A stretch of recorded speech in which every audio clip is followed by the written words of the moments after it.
3 साल तक एक वर्थलेस लिव इन हस्बैंड रहने के बाद उसने उसे धोखा दे दिया, लेकिन उसने अपनी जिंदगी की सबसे बड़ी गलती कर दी। जैसे ही वो घर छोड़कर बाहर निकलता है, उसकी असली आइडेंटिटी सामने आ जाती है। पूरी दुनिया को सीक्रेटली कंट्रोल करने वाला ट्रिलियनेयर टाइकून। अब एक्स वापस रेंगते हुए लौट रही है और उसकी माँ उससे उसका लॉन्ड्री करने की भीख मांग रही है, लेकिन वो मानने वाला नहीं। वो यहाँ रिवेंज लेने आया है। कहानी की शुरुआत यूनजो के सुपर 5 स्टार ग्रैंड जियाहुआ होटल से होती है। अंदर जिंजर बालों वाली लड़की जिया याओ नहाकर बाहर निकलती है, सिर्फ एक तौलिए में लिपटी हुई। दूसरे कमरे में फैंग चाओ नाम का एक आदमी उसके कपड़ों में से एक टुकड़ा सूंघ रहा होता है। तभी अचानक डोरबेल बजती है और बाहर से आवाज आती है कि खाना आ गया है। पता चलता है कि डिलीवरी बॉय कोई और नहीं, हमारा हीरो है जो बस अपना काम कर रहा है। फैंग दरवाजा खोलता है और सामने उसे देखकर पूरी तरह चौंक जाता है। तभी जिया बाथरूम से बाहर आती है और उस आदमी से पूछती है कि क्या उसने उसके कपड़े लिए हैं। हमारा हीरो ये दृश्य देखकर पूरी तरह सन्न रह जाता है और उसके हाथ से बैग नीचे गिर जाता है। उसकी प्रतिक्रिया देखकर फैंग चाओ गुस्से से भड़क उठता है और हमारे नायक को गालियां देने लगता है। इसी चीख पुकार के बीच जिया उसे डार्लिंग कहकर पुकारती है, जिससे सब एक पल के लिए कंफ्यूज हो जाते हैं। फैंग तुरंत समझ जाता है और उसका मजाक उड़ाते हुए कहता है कि उसका निकम्मा पति तो एक डिलीवरी बॉय निकला। तभी हमारे हीरो को याद आता है कि पिछले 3 सालों से उसके घर में उसे किस तरह मिट्टी की तरह ट्रीट किया गया। वर्तमान में लौटते हुए वो जिया से सवाल करता है कि वो उसे धोखा क्यों दे रही है। जिया याओ ठंडे स्वर में जवाब देती है कि क्योंकि वो सिर्फ एक बेकार फूड डिलीवरी बॉय है। और हालात को और बदतर बनाते हुए वो फैंग का परिचय एक ताकतवर परिवार के अमीर यंग मास्टर के रूप में करवाती है। जिया याओ उसे नीचा दिखाते हुए कहती है कि सिर्फ फैंग चाओ जैसा आदमी ही उसके लायक है, कोई कंगाल लूजर नहीं। ऊपर से फैंग चाओ उसे 5 स्टार रेटिंग देने की बात करता है अगर वो घुटनों के बल बैठकर अपनी गलती मान ले। हमारा हीरो साफ इनकार कर देता है, दोनों को बेशर्म कहता है और सवाल उठाता है कि क्या अमीर होना उन्हें ऐसा बर्ताव करने का हक देता है। फैंग चाओ हमारे नायक को नजरअंदाज कर जिया के करीब जाने की कोशिश करता है, लेकिन हमारा हीरो फुर्ती से उसका हाथ पकड़कर उसे वहीं रोक देता है। ये देखकर जिया बुरी तरह भड़क जाती है और चिल्लाकर ये चीन से कहती है कि तुरंत उसे छोड़ दे। वो धमकी देती है कि अगर वो अभी नहीं गया तो वो सिक्योरिटी बुला लेगी। इतना सुनते ही ये चन को याद आता है कि सब कुछ कैसे शुरू हुआ था, जब उसके दादा ने उसके लिए एक दुल्हन तय की थी। उसे वो पहला पल याद आता है जब उसने जियायाओ को कार में बैठे देखा था। तब उसे लगा था कि वो उसके साथ लंबी और खुशहाल जिंदगी बिताएगा, लेकिन हकीकत में लौटते ही उसे एहसास होता है कि वो सब सिर्फ एक भ्रम था। और वो उसे चेतावनी देता है कि एक दिन उसे इसका पछतावा होगा। जैसे ही वो जाने लगता है जिया हंस पड़ती है और कहती है कि उसकी सबसे बड़ी गलती यही थी कि उसने उसके जैसे बेकार आदमी से शादी की। बाहर अपने स्कूटर पर बैठा हमारा नायक अपने सेल फोन पर एक कॉल रिसीव करता है। दूसरी तरफ एक जेंटलमैन उसे बताता है कि वांग फैमिली के दामाद के रूप में उसकी 3 साल की परीक्षा खत्म हो चुकी है। अब उसका अगला मिशन बड़े शहर में एक बिजनेस ट्रायल होगा। साथ ही वो बताता है कि ओल्ड मास्टर ने वॉशिंग ग्रुप खरीदकर उसे चेयरमैन बना दिया है। वो आदमी यंग मैडम के बारे में पूछता है, लेकिन हमारा हीरो कहता है कि वो उसके परिवार के लायक नहीं है। बाद में जिया याओ घर पहुंचती है और एक अनएक्सपेक्टेड दृश्य देखती है। वो हमारे हीरो को अपना सामान पैक करते हुए पाती है और ताना मारते हुए पूछती है कि क्या वो इतनी छोटी बात पर घर छोड़कर भाग रहा है। जिया यहाँ तक कह देती है कि वो वहाँ मुफ्त में खाता पीता और रहता है, इसलिए उसे चुपचाप सहना चाहिए। लेकिन ये चेन का सब्र टूट जाता है। वो पिछले 3 सालों में झेली गई हर बेइज्जती उसके मुंह पर फेंक देता है। वो चिल्लाकर कहता है कि उसने ये सब इसलिए सहा क्योंकि वो उसकी परवाह करता था, लेकिन अब वो और नहीं सहेगा। आंखों में आग लिए हमारा नायक आखिरकार तलाक की मांग कर देता है, जिससे वो स्तब्ध रह जाती है। उसे उसकी हिम्मत पर यकीन नहीं होता और वो फिर भी उसे निकम्मा कहकर दोष देने की कोशिश करती है। जिया या उसे धमकाती है कि वो लग्जरी अपार्टमेंट और कार खो देगा, लेकिन उसे इसकी जरा भी परवाह नहीं। गुस्से में वो तलाक के लिए राजी हो जाती है और अपने दादा को कोसती है कि उन्होंने उसकी शादी एक लूजर से करवाई। हमारा नायक सुझाव देता है कि वे लोग अगले दिन सिटी हॉल में जाकर सब कुछ फाइनल कर ले, लेकिन वो बहाना बनाती है कि कल उसकी दादी का 80वां जन्मदिन है। वो ये भी कहती है कि पहले उसे परिवार से बात करनी होगी, क्योंकि ये एक पुराना अरेंजमेंट था। जैसे ही हमारा हीरो वहां से निकलता है, वो पीछे से चिल्लाती है कि उसे इसका पछतावा होगा और वो रेंगते हुए वापस आएगा। बिल्डिंग से बाहर निकलते ही उसे एक कॉल आती है कि कार कोने पर उसका इंतजार कर रही है। जैसे ही वो कोना मुड़ता है, उसके सामने रोल्स रॉयस की एक पूरी फ्लीट खड़ी होती है और कई सूट पहने आदमी उसे यंग मास्टर कहकर संबोधित करते हैं। बारिश हो रही होती है। उनमें से एक आदमी उसके ऊपर छाता रखने की पेशकश करता है, लेकिन हमारा नायक मना कर देता है। वो कहता है कि गिरती हुई बारिश शायद उसके दिमाग को साफ करने में मदद करती, जो कुछ भी आज हुआ उसके बाद। तभी उसकी एक अधीनस्थ आगे बढ़कर उसके कंधों पर कूद डाल देता है और हमारा हीरो आखिर कहता है, चलने का समय हो गया है। लग्जरी कारों का काफिला तेज रफ्तार से निकल पड़ता है और सड़क पर मौजूद हर शख्स का ध्यान अपनी तरफ खींच लेता है। लोग एक साथ इतनी रोल्स रॉयस देखकर हैरान रह जाते हैं और सोचने लगते हैं कि आखिर मामला क्या है। उधर जिया याओ भी अपनी खिड़की से ये शोर सुनती है और सोचती है कि क्या कोई बड़ा आदमी शहर में आया है। कार के अंदर बैठा हमारा नायक अपनी असली पहचान के बारे में सोचता है। दुनिया भले ही नहीं जानती, लेकिन ये फैमिली सबसे रहस्यमयी और सबसे अमीर परिवार है, जिसकी दौलत $100 बिलियन से भी ज्यादा है। कुछ ही देर बाद उसे एक हेलीकॉप्टर तक ले जाया जाता है, जो पहले से उसका इंतजार कर रहा था। पता चलता है कि ये फैमिली के एयर्स को 3 साल की उम्र से ही सख्त ट्रेनिंग से गुजरना पड़ता है। इसके अलावा परिवार के बुजुर्ग उनके चरित्र को मजबूत बनाने के लिए खास तरह के टेस्ट भी देते हैं। और 3 साल पहले उसके दादा ने उसे वैंग फैमिली के पास एक बिल्कुल आम इंसान बनाकर भेजा था, एक पहचान की परीक्षा के लिए। उस वक्त उसने ये चुनौती खुद स्वीकार की थी, लेकिन अब हालात पूरी तरह बदल चुके हैं। तमाम दर्द के बावजूद वो आदमी अपनी आंखें बंद कर लेता है। उसकी परीक्षा आखिर खत्म हो चुकी है और उसके लोग उसका स्वागत करते हैं। अब एक विशाल हवेली के सामने खड़े होकर हमारा हीरो दृढ़ आवाज में ऐलान करता है कि ये चेन वापस आ गया है। इसी बीच अगले दिन सुबह ठीक 10 बजे वैंग फैमिली सीशान विला एरिया में एक पार्टी के लिए इकट्ठा होती है। वहां जिया की दादी वैंग परिवार की मातृ प्रधान हमारे हीरो की गैर मौजूदगी नोटिस करती है और उसे लूजर कहती है। जिया शर्मिंदा हो जाती है और झूठ बोलती है कि शायद वो काम पड़ गया होगा ताकि किसी को शक ना हो।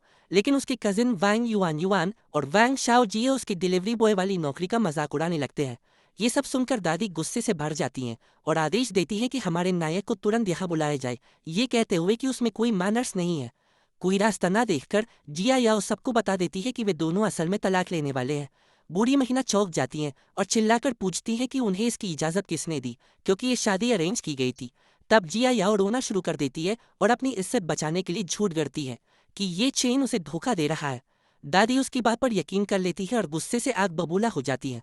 हमारे हीरो को जानवर कहती है जिसने उनकी पोती के साथ विश्वासघात किया। एक कजिन तो जिया के कान में फुसफुसाता है कि हैरानी की बात नहीं कि वो किसी और को ढूंढे, क्योंकि उसने तो उसे कभी छुआ तक नहीं।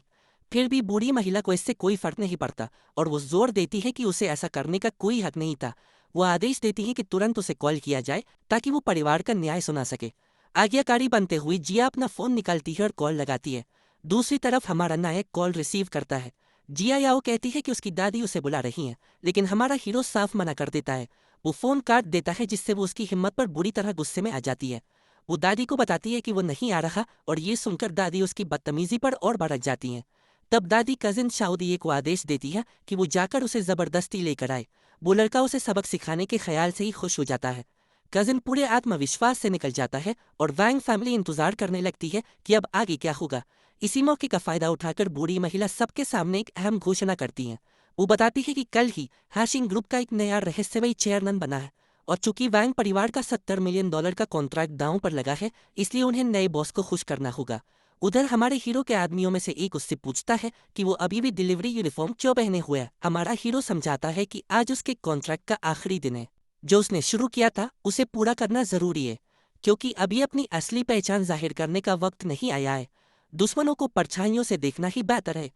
उसी वक्त शाओजी हमारे नायक को कॉल करता है और पूछता है कि वो कहाँ है, ताकि वे बात कर सके। हमारा हीरो से बताता है कि वो एल्वियान रेजिडेंशियल कम्युनिटी में डिलीवरी कर रहा है। ये सुनते ही शाओजी के चेहरे पे एक खतरनाक मुस्कान फैल जाती है। वो कहता है कि वह हीरो के वो अभी पहुंच रहा है। फोन करते ही कजिन अपनी कार की स्पीड बढ़ा देता है, साफ इरादा यही कि हमारे हीरो को कुचल दे। वो कार रोक कर कहता है कि अंदर बैठ जाओ, दादी बुला रही हैं। लेकिन हमारा हीरो शांत स्वर में कहता है कि अब कुछ भी तलाक को नहीं रोक सकता। शाओजी गुस्से से भड़क उठता है। वो कहता है कि दादी परिवार का न्याय लागू करना चाहती हैं। वो आरोप लगाता है कि उसने चीटिंग की है, इसलिए उसे सबक सिखाया जाएगा। हमारा नायक हेलमेट उतारता है और पूछता है, क्या ये बात जिया याओ ने कही? पुष्टि मिलते ही वो खुद को रोक नहीं पाता। अचानक वो जोर से हंसने लगता है और शाओजी पूरी तरह कंफ्यूज हो जाता है। कुछ ही सेकंड में उसकी हंसी थम जाती है।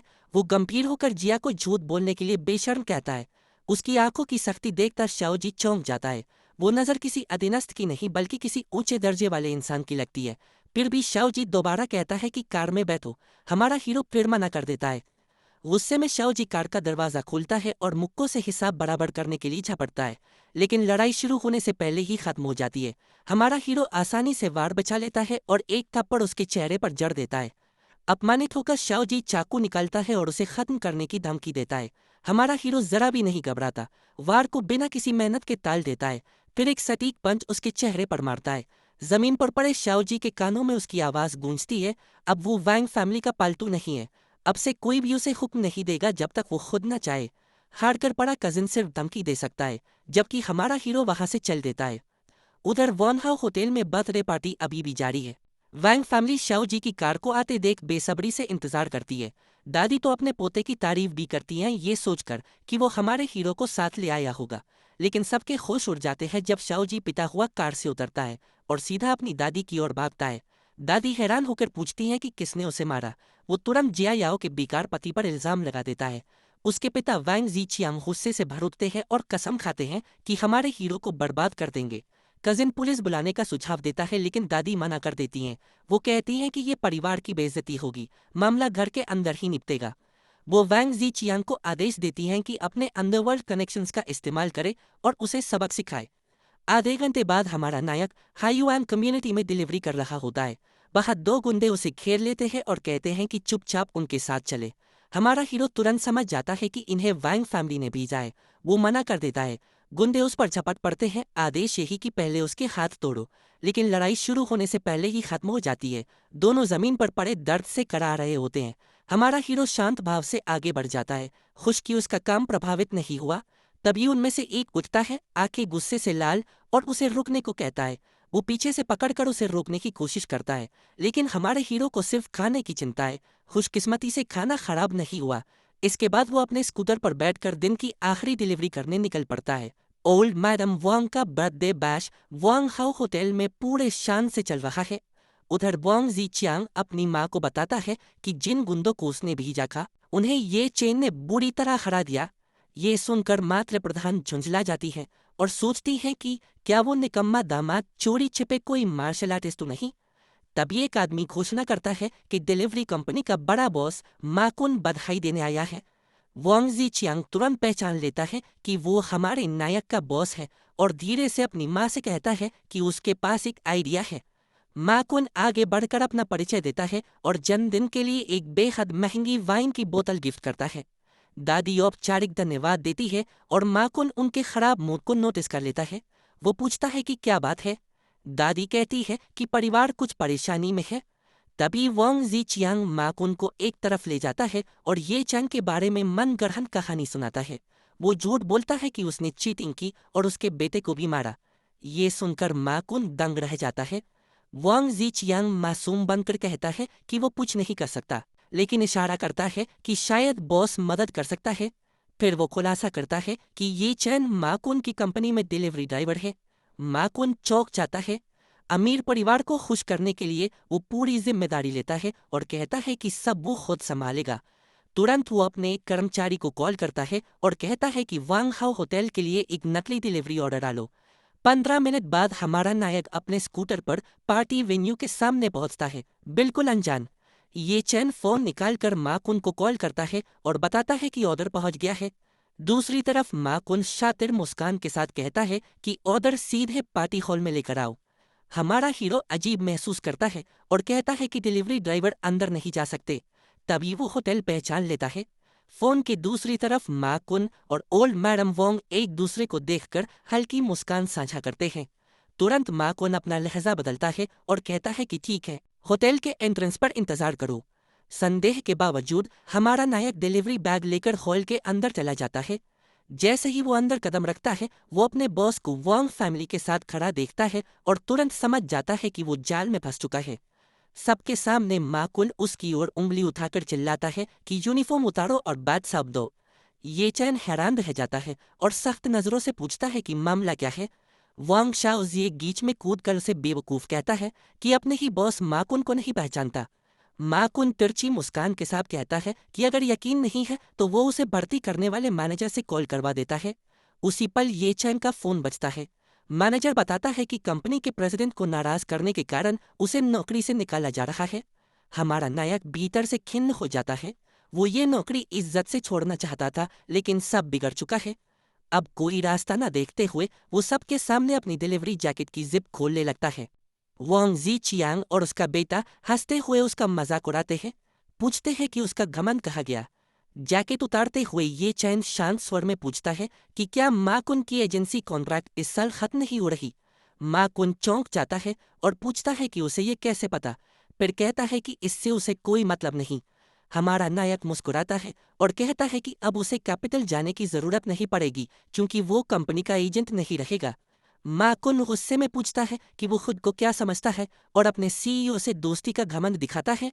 ये सब देखकर ओल्ड मैडम वॉर्म का धैर्य टूट जाता है। वो आदेश देती है कि वो वही घुटनों के बल बैठ जाए। वो उस पर चीटिंग और अपने पोते को मारने का आरोप लगाती है और कहती है कि आज सबके सामने परिवार का न्याय होगा। ये चैन हल्की मुस्कान के साथ पूछता है कि वो क्यों घुटने टेके और कहता है कि वे सपने देखती रहे।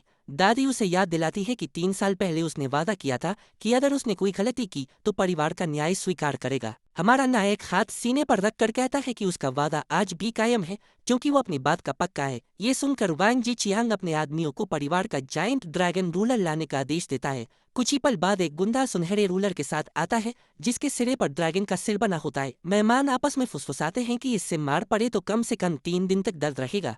ओल्ड मैडम वांग नफरत भरी नजरों से वांग जी चियांग को आदेश देती हैं कि वो चेंग को 20 बार मारे। अचानक जिया याओ के पिता आगे बढ़ते हैं और कहते हैं कि ये उनकी गलती है कि उन्होंने अपने दामाद को सही से नहीं संभाला, इसीलिए सजा वो खुद देंगे।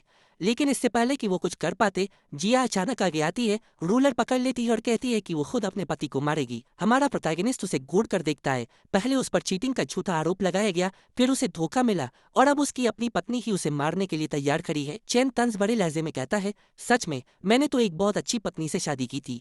जिया बस बड़बड़ाती है। वो दावा करती है कि पत्नी होने के नाते उसे मारने का हक सिर्फ उसी को है। अगर कोई और हाथ उठाएगा तो उसकी बेइज्जती होगी। वांग शाओ जे को ये बिल्कुल पसंद नहीं आता। वो झपट कर रूलर वापस छीनने की कोशिश करता है। जिया उसकी हरकत से चौंक जाती है। गुस्से में शाओ जे चिल्लाता है कि वो हमारे नायक का चेहरा बिगाड़ देगा और रूलर उठाकर वार करने के लिए आगे बढ़ता है, लेकिन ये चैन उससे कहीं ज्यादा तेज है। आखिरी सेकंड में वो वार से बच जाता है और उसका कजिन हैरान रह जाता है। मौका मिलते ही हमारा नायक एक जोरदार मुक्का वांग शाओ जे के चेहरे पर मारता है। वो हवा में उछलकर दूर जा गिरता है। मेहमानों के जबड़े खुले रह जाते हैं। कोई यकीन नहीं कर पाता कि परिवार के दामाद ने वारिस को ही दूर चता दी। ओल्ड मैडम वांग गुस्से से कांप उठती है। वो चिल्लाती है कि यहाँ इतने बॉस और डायरेक्टर्स मौजूद हैं जो उसे अभी के अभी गिरफ्तार करवा सकते हैं। ये चैन शांत स्वर में कहता है कि सबने देखा कि वांग शाओ जे ने पहले हमला किया था, उसने सिर्फ सेल्फ डिफेंस किया। जिया के पिता आरोप लगाते हैं कि उसने परिवार का न्याय स्वीकार करने का वादा तोड़ा है। वो बिना इज्जत का आदमी है। हमारा नायक समझाता है कि वो सजा स्वीकार करता, लेकिन शर्त ये थी कि उसने सच में कोई गलती की हो। मात्र प्रधान चीख कर कहती है कि उसने जिया के पीछे चीटिंग की और उनके पोते को मारा। क्या ये काफी नहीं? ये चैन जोर से जवाब देता है कि 3 साल तक उसने जिया की पोती से सच्चा प्यार किया और असली धोखेबाज जिया याओ है जो फांग चाओ के साथ होटल गई थी। मेहमानों के बीच फुसफुसाहट शुरू हो जाती है। फांग चाओ का नाम सुनते ही वे पुरानी अफवाही याद करते हैं कि वांग फैमिली उसे दामाद बनाना चाहती थी। घबराई हुई जिया याओ विनती करती है कि कोई उसकी बातों पर यकीन ना करे। वो कहानी करती है कि वो फांग चाओ से सिर्फ बिजनेस डिस्कशन के लिए मिली थी। हमारा नायक सीधा सवाल करता है, बिजनेस मीटिंग के लिए होटल रूम और बाथरूम की जरूरत पड़ती है। उसी पल जैसे संयोग से फांग चाओ खुद पार्टी में पहुंच जाता है। हाथ में बर्थडे गिफ्ट लिए वो सबको चौंका देता है। वो आगे बढ़कर पूछता है कि क्या हो रहा है। जिया याओ तुरंत उसके पास जाती है, खुद को पीड़िता दिखाते हुए कहती है कि ये उस पर अफेयर का आरोप लगा रहा है। फांग उसे गले लगाकर सबको कहता है कि इस आदमी की बातों पर ध्यान न दे, वे दोनों निर्दोष है। वो चुनौती देता है कि कोई सबूत दिखाए। मन ही मन वो सोचता है कि उसने सारे एविडेंस पहले ही डिलीट कर दिए हैं। फिर बात घुमाते हुए वो कहता है कि बदनाम करने की वजह कुछ और है। वो खुलासा करता है कि ये चन एक डिलीवरी ड्राइवर भी है। फैंग चाओ झूठ बोलता है कि ड्राइवर का रवैया खराब था और उसने खाना जमीन पर फेंक दिया, इसलिए उसे बैड रिव्यू देना पड़ा। विजयी मुस्कान के साथ वो माकुन की ओर इशारा करता है और कहता है कि कंपनी के रिकॉर्ड में सब कुछ दर्ज है। माकुन फोन निकालकर 1 स्टार नेगेटिव रिव्यू दिखाता है, जैसा फैंग ने बताया। मेहमान हमारे नायक को घटिया इंसान कहने लगते हैं जो बदला लेने आया है, लेकिन ये चंद बेपरवाह खड़ा रहता है। वो कपल की ओर देखकर पूछता है, क्या ये नहीं बताओगे कि मैंने खाना क्यों फेंका? जिया याओ उस पर आरोप लगाती है कि वो अपने काम के प्रति समर्पित नहीं था और प्रेशर संभालने की उसकी क्षमता कमजोर है। हमारा नायक अचानक जोर जोर से हंस पड़ता है। उसे समझ नहीं आता कि उसके लिए अब उसके दिल में क्या बचा है। वो ओल्ड मैडम वांग की ओर मुड़कर पूछता है, क्या आपके पास कोई सबूत है कि मैंने चीटिंग की? ये सवाल सुनकर दादी कुछ पल के लिए चुप रह जाती है। जिया याओ नजरें चुरा लेती है। मातृ प्रधान कहती है कि जब किसी के पास सबूत नहीं है तो चीटिंग का मुद्दा यही खत्म, लेकिन हमला करने की बात अलग है। हमारा नायक पलट कर कहता है कि वांग शाओ जी ने हथियार से उस पर हमला किया था और जरूरत पड़ी तो वो पुलिस बुलाएगा। दादी भड़क उठती हैं। वो कहती है कि 3 साल उनके घर पर रहने के बाद अब उसमें इतनी हिम्मत आ गई है। ये चंद शांत होकर कहता है कि उसने हमेशा उनका सम्मान किया है और वो उनके पोते के खिलाफ कोई कानूनी कार्रवाई नहीं करेगा। फिर गंभीर नजरों से वो अपनी एकमात्र मांग रखता है। वो चाहती है तो आज ही उसके तलाक को मंजूरी दे दे। ओल्ड मैडम वांग लंबा भाषण शुरू करती है। वो कहती हैं कि ये शादी उनके दिवंगत पति की आखिरी इच्छा थी, इसलिए उन्होंने इसे निभाया। ये सुनकर मेहमान आपस में वांग फैमिली की हालत पर चर्चा करने लगते हैं। मातृ प्रधान अपनी पोती को शहर की नंबर 1 ब्यूटी बताती है और कहती हैं कि ये चैन उसके लायक नहीं। वो घोषणा करती हैं कि अब वो अपने पति की आखिरी इच्छा नहीं निभाएंगी और उसी वक्त ये चैन को परिवार से निकाल देती हैं। वांग शियांग चियांग इस फैसले से बेहद खुश होता है। वो वेटर को बुलाकर सबके लिए ड्रिंक्स सर्व करने को कहता है, जश्न के लिए। मेहमान तुरंत परिवार को बधाई देते हैं कि निकम्मे दामाद से छुटकारा मिल गया। वे कहते हैं कि जिया किसी बेहतर इंसान की हकदार है। तभी उसकी माँ सू लान खुलासा करती है कि 3 साल तक दोनों अलग अलग कमरों में सोए, बिना किसी रिश्ते के। वो जोर से कहती है कि उसकी बेटी अब भी पवित्र है। ये सुनकर जिया याओ शर्म से कर जाती है। हमारा नायक ये सब ठंडी दूर नजरों से देखता रहता है। सार्वजनिक अपमान उसके सामने खुलकर बिखर चुका है। उसके मन में आता है कि जिया याओ ने खुद चुना है कि उसका परिवार उसे एक सामान की तरह ट्रीट करे। वो वाइन का गिलास उठाता है और अपनी पूर्व पत्नी को बधाई देता है कि अब वो आज़ाद है अपने स्तर का कोई ढूंढने के लिए। जिया याओ घमंडी अंदाज में कहती है कि अगर वो घुटनों के बल गिरकर माफी मांगे तो शायद वो तलाक पर फिर सोच ले। ये चंद गुस्से से भर उठता है। वो पूछता है कि माफी वो क्यों मांगे जब धोखा उसने दिया। उसकी इस दृष्टता को देखकर वो बस अपने हाथ में पकड़े वाइन गिलास को हल्का सा झुकाता है और एक शब्द कहता है। अगले ही पल वो पूरा वाइन उसके ऊपर फेंक देता है और जोर से चिल्लाता है, तुम इसके लायक नहीं हो। जियायाओ अपने एक्स हस्बैंड के रवैये से पूरी तरह सन ले जाती है और चीखकर कहती है कि वो पूरी तरह पागल हो चुका है। वो भागकर अपनी दादी के पास जाती है और शिकायत करती है कि सिर्फ तलाक देना हमारे प्रोटैगनिस्ट के लिए बिल्कुल भी काफी सजा नहीं है। वांग शाओ जी अपना सूजा हुआ चेहरा दिखाते हुए सहमति जताता है कि इस आदमी को सबक सिखाना ही पड़ेगा। तभी मातृ प्रधान भाषण देती हैं। ये चैन ने मेरी पोती के 3 साल बर्बाद कर दिए। इसी बात को आधार बनाकर वो पार्टी में मौजूद सभी बड़े लोगों से मदद मांगती है ताकि हमारे प्रोटैगनिस्ट की जिंदगी पूरी तरह तबाह कर दी जाए। मेहमान आपस में फुसफुसाने लगते हैं, सोचते हुए कि क्या मामला सच में इतना गंभीर है। उसी समय फैंग आगे बढ़ता है और कहता है कि वो परिवार का साथ देगा। वो ऐलान करता है कि ये चंद को पूरे शहर के किसी भी होटल में ठहरने की अनुमति नहीं मिलेगी। इतना ही नहीं, वो ताना मारते हुए कहता है कि वो उसकी एक्स वाइफ के साथ सोएगा और उसे घुटनों पर लाकर भीख मंगवाएगा। तुरंत बाद जोंग वई नाम का एक और आदमी आगे आता है। वो वादा करता है कि ये चंद को किसी भी रेस्टोरेंट में काम नहीं मिलेगा। माकुन जो ये का एक्स बॉस है भी सामने आता है और गारंटी देता है कि अब वो डिलीवरी ड्राइवर के तौर पर भी काम नहीं कर पाएगा। हमारा प्रोटैगनिस्ट जरा भी नहीं घबराता। वो शांत स्वर में पूछता है, और कोई सेक्टर बाकी है जो मुझे ब्लैकलिस्ट करना चाहता है? एक कार कंपनी का सीईओ खड़ा होता है और कहता है कि बार्स और नाइट क्लब्स भी उसे नौकरी नहीं देंगे। स्थिति को देखते हुए वांग शाओ जी सबको याद दिलाता है कि ये चंद लड़ना जानता है और शायद किसी अमीर आदमी का बॉडीगार्ड बनने की कोशिश करे। ये सुनते ही मेहमान चुप हो जाते हैं। शहर के हर अमीर इंसान को तो कोई नहीं जानता। तभी एक रहस्यमयी महिला हल्की मुस्कान के साथ सामने आती है, जैसे वो इस समस्या का हल जानती हो। वो बेहद खूबसूरत महिला अपनी मौजूदगी से सबका ध्यान खींच लेती है। एक बिजनेसमैन उसे देखते ही पीला पड़ जाता है और तुरंत आगे बढ़कर माफी मांगता है कि वो उसे पहले रिसीव नहीं कर पाया। माकुन तो लगभग लार टपकाते हुए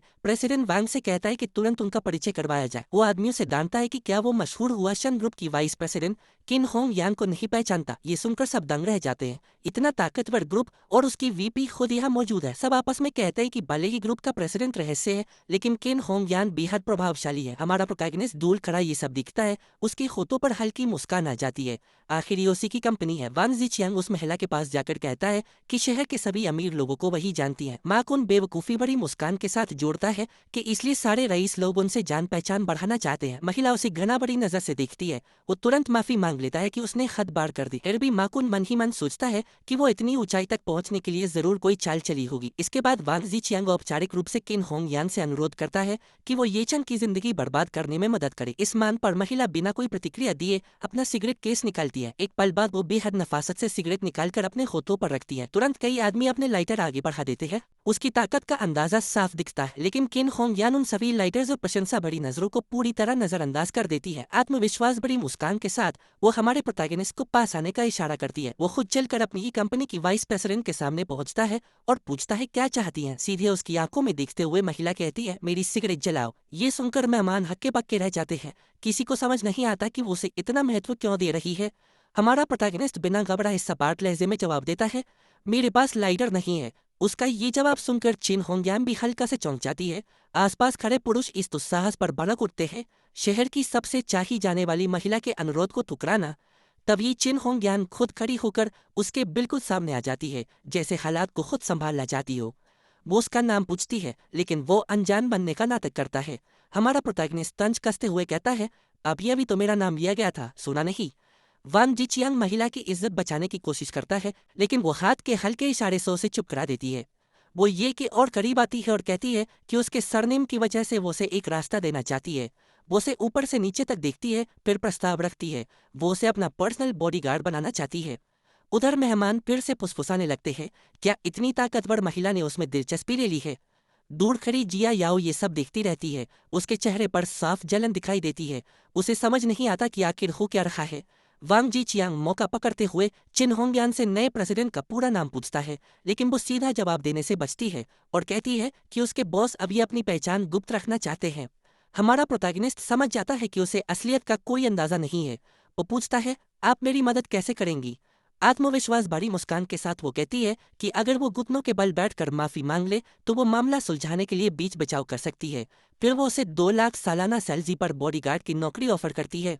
ये सुनकर जिया याओ जल उठती है। वो अपनी दादी से शिकायत करती है कि चिन होंगयान उनके परिवार के खिलाफ जा रही है, लेकिन मातृ प्रधान शांत रहती है। वो पहचानती है कि ये महिला बेहद समझदार है, तभी तो इतनी ऊंची पोजीशन पर है। वो ऐसी शख्सियत है जो बिना वजह किसी को नाराज नहीं करती और किसी भी आदमी को अपने प्रभाव में ले सकती है। प्रस्ताव के जवाब में हमारा प्रोटैगनिस्ट उसे गंभीर नजरों से देखता है और साफ इनकार कर देता है। उसका अप्रत्याशित जवाब जिया याओ को हक्का बक्का कर देता है। उसे समझ नहीं आता कि वो इतना बड़ा मौका क्यों ठुकरा रहा है। चिन होंगयान भी सबके सामने रिजेक्ट होने से नाराज हो जाती है। वो उससे दोबारा कहने को कहती है कि उसने अभी क्या कहा। हमारा प्रोटैगनिस्ट उसकी आंखों में आंखें डालकर दृढ़ और चुनौती भरी नजर से देखता है, बिना जरा भी डरे। अगले ही पल वो उसके कान के पास झुककर साफ शब्दों में दोहराता है कि वो ये ऑफर ठुकराता है। उसकी ये हिम्मत और इतनी नजदीकी से बात करना चिन होंगयान को एक पल के लिए निरुत्तर और हल्का सा लाल कर देता है।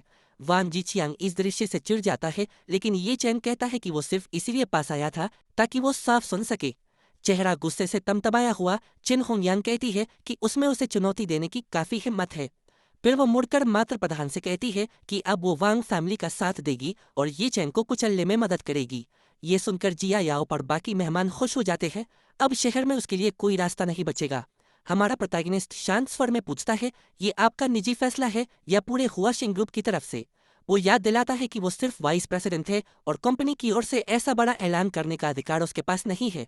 मेहमान आपस में फुसफुसाने लगते हैं। सच में क्या वो अकेले इतना बड़ा फैसला ले सकती है? तभी चिन होंगयान तुरंत कहानी कर देती है। वो कहती है कि हुआशिंग ग्रुप का रहस्यमयी नया प्रेसिडेंट उसका प्रेमी है। ये चैन ये सुनकर अंदर से हिल जाता है। वो सोचता है मैं कब से इसका प्रेमी बन गया। वो सामने ही उसे झूठ बोलने के लिए टोकता है, लेकिन वो पूरे आत्मविश्वास से वही बात दोहराती है ताकि सब सुन लें। मेहमान तुरंत उसकी बात मान लेते हैं और हमारे प्रोटैगनिस्ट को घूरने लगते हैं कि उसने इतनी ताकतवर महिला को चुनौती देने की हिम्मत कैसे की। वांग शीचियांग तो खुशी से झूम उठता है। अब उसे यकीन हो जाता है कि 70 मिलियन की फंडिंग पक्की है। किन होंगयांग सबको कहती है कि उनके रिश्ते को गुप्त रखा जाए, उनकी प्राइवेसी के लिए।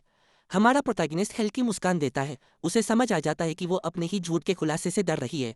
महिला उसकी मुस्कान नोटिस करती है और चिढ़कर पूछती है कि उसे इसमें मजाक क्या लग रहा है, लेकिन वो मन ही मन सोचता है कि प्रेसिडेंट वाकई अमीर और हैंडसम है, मगर वो उसकी टाइप नहीं है।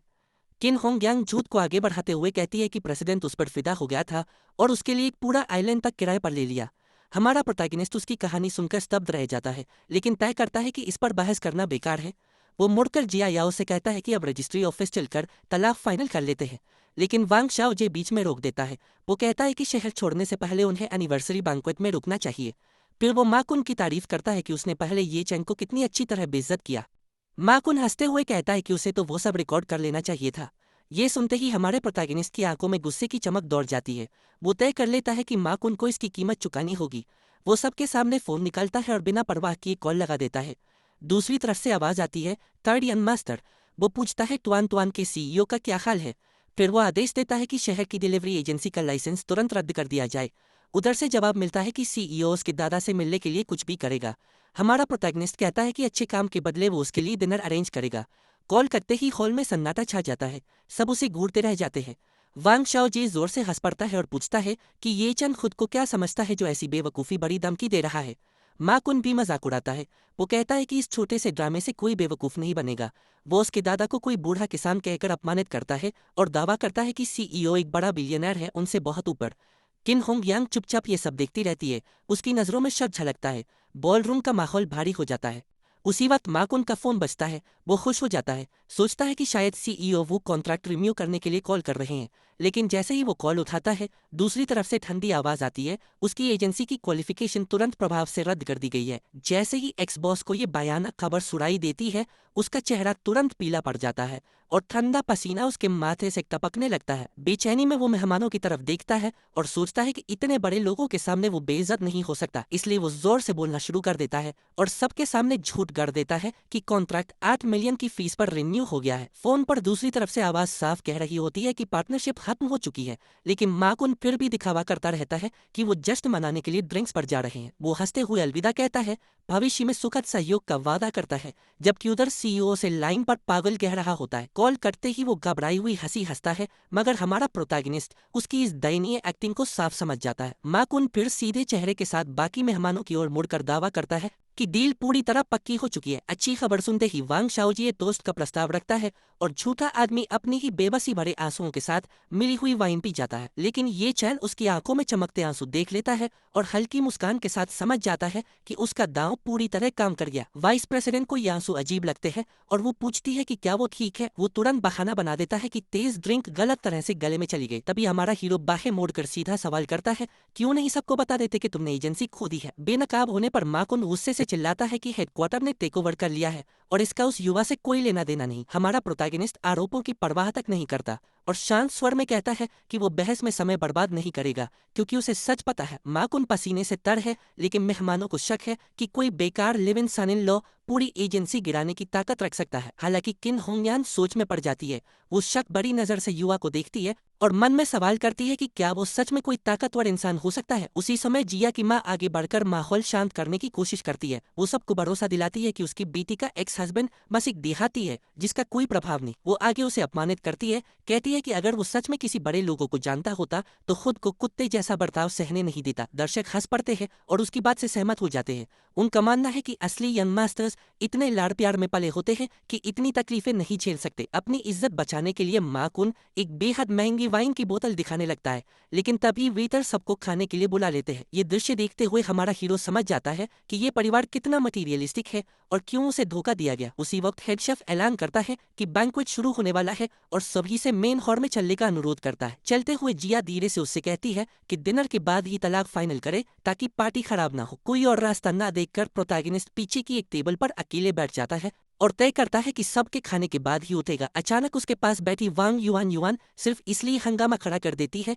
क्योंकि उसका चम्मच उससे छू गया था, जैसे वो कोई कूड़ा हो। चैन इस ड्रामे को नजरअंदाज करता है और देखता है कि जो डिश परोसी जा रही है वो पपीता सूप है जो ब्रेस्ट ग्रोथ के लिए मशहूर है। वो ऊपर से नीचे तक देखते हुए टिप्पणी करता है कि शायद उसे इसकी जरूरत नहीं है, जिससे महिला गुस्से और उलझन में भर जाती है। वो गुस्से से खड़ी हो जाती है, लेकिन युवा बस उसकी बड़ी पूरी बनावट पर नजर डालता है, जैसे इशारा कर रहा हो कि वो पहले से ही ठीक है। संकोच में महिला अपना लहजा बदलती है और कहती है कि सूप वहीं पी ले, जैसे उसने कुछ कहा ही ना हो। अंदर ही अंदर वो सोचती है कि वो कितना परेशान करने वाला है जो उसके चेहरे तक नहीं देखता, और वो युवक उबाऊ भाव से सूप पीता रहता है। कुछ देर बाद वो अपनी दादी के पास जाकर शिकायत करती है कि ये चैन को यहाँ खाने की इजाज़त नहीं होनी चाहिए। वो कहती है कि बेकार दामाद कोई बर्थडे गिफ्ट भी नहीं लाया और उसे बैंक्वेट में आने का हक नहीं। वो लगातार ताने मारती रहती है, कहती है कि परिवार को कुछ इंटेग्रिटी रखनी चाहिए।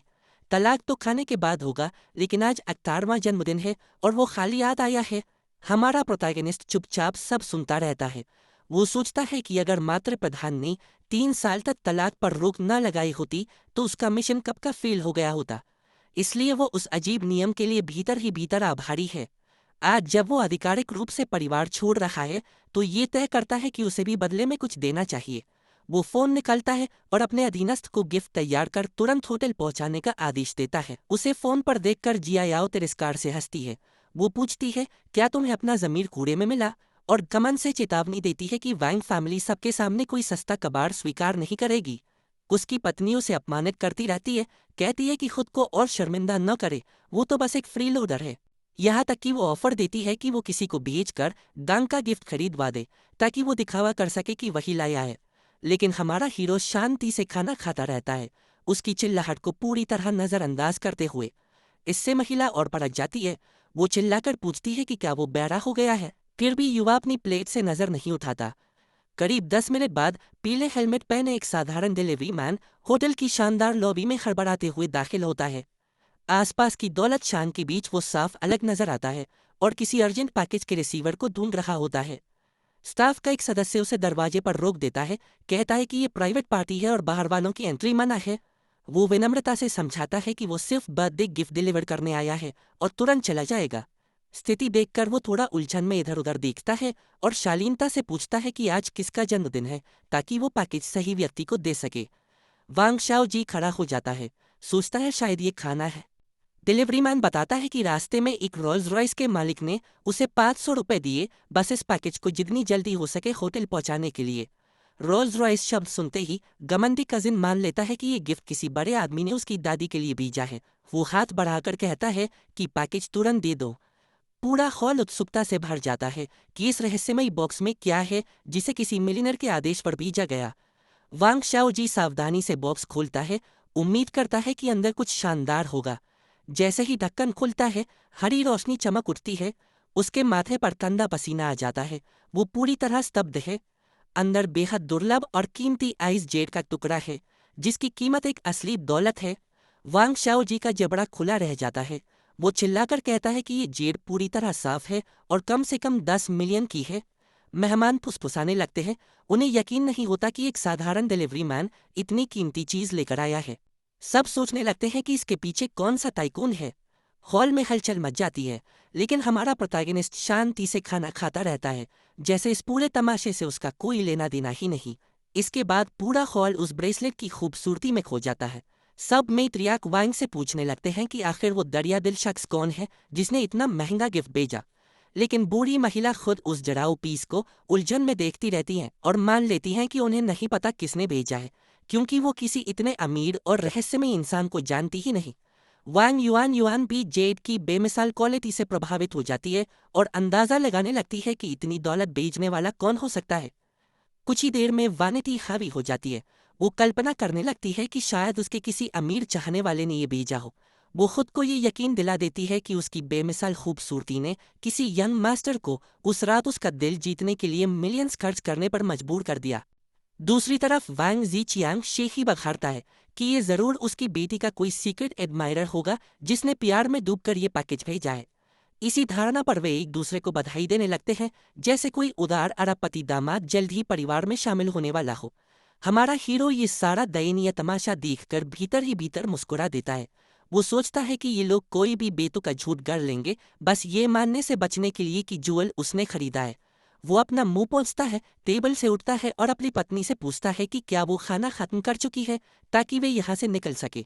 इसके साथ ही ये चंद ऐलान करता है कि उसने वादा किया हुआ गिफ्ट डिलीवर कर दिया है और अब वे सीधे रजिस्ट्री ऑफिस चलकर तलाक तुरंत फाइनल करे। जिया की आंखें हैरानी से फैल जाती हैं। वो पूछती है कि उसने कब गिफ्ट दिया, क्योंकि पूरी रात उसने उसे कुछ करते नहीं देखा। तब प्रोटैगनिस्ट सबके सामने उसकी दादी की ओर इशारा करता है और कहता है कि $10 मिलियन का ब्रेसलेट उसी का गिफ्ट है। वांग जीचियांग तुरंत उसकी ओर उंगली उठाकर चिल्लाता है कि वो बेशर्म है और 1000 साल में भी इतनी कीमती ज्वेलरी खरीदने की हैसियत नहीं रखता।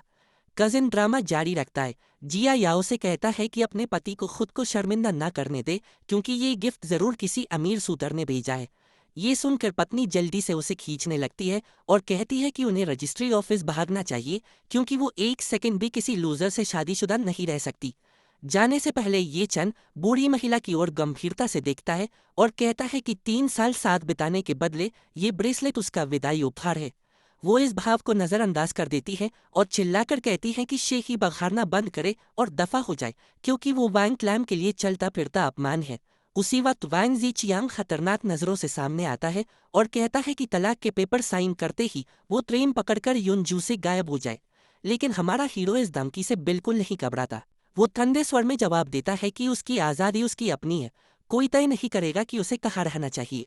कुछ देर बाद वो फुटपाथ पर सवारी का इंतजार कर रहा होता है, तभी एक लग्जरी कार तेजी से उसके पास आकर ब्रेक लगाती है आखिरी ताने के लिए।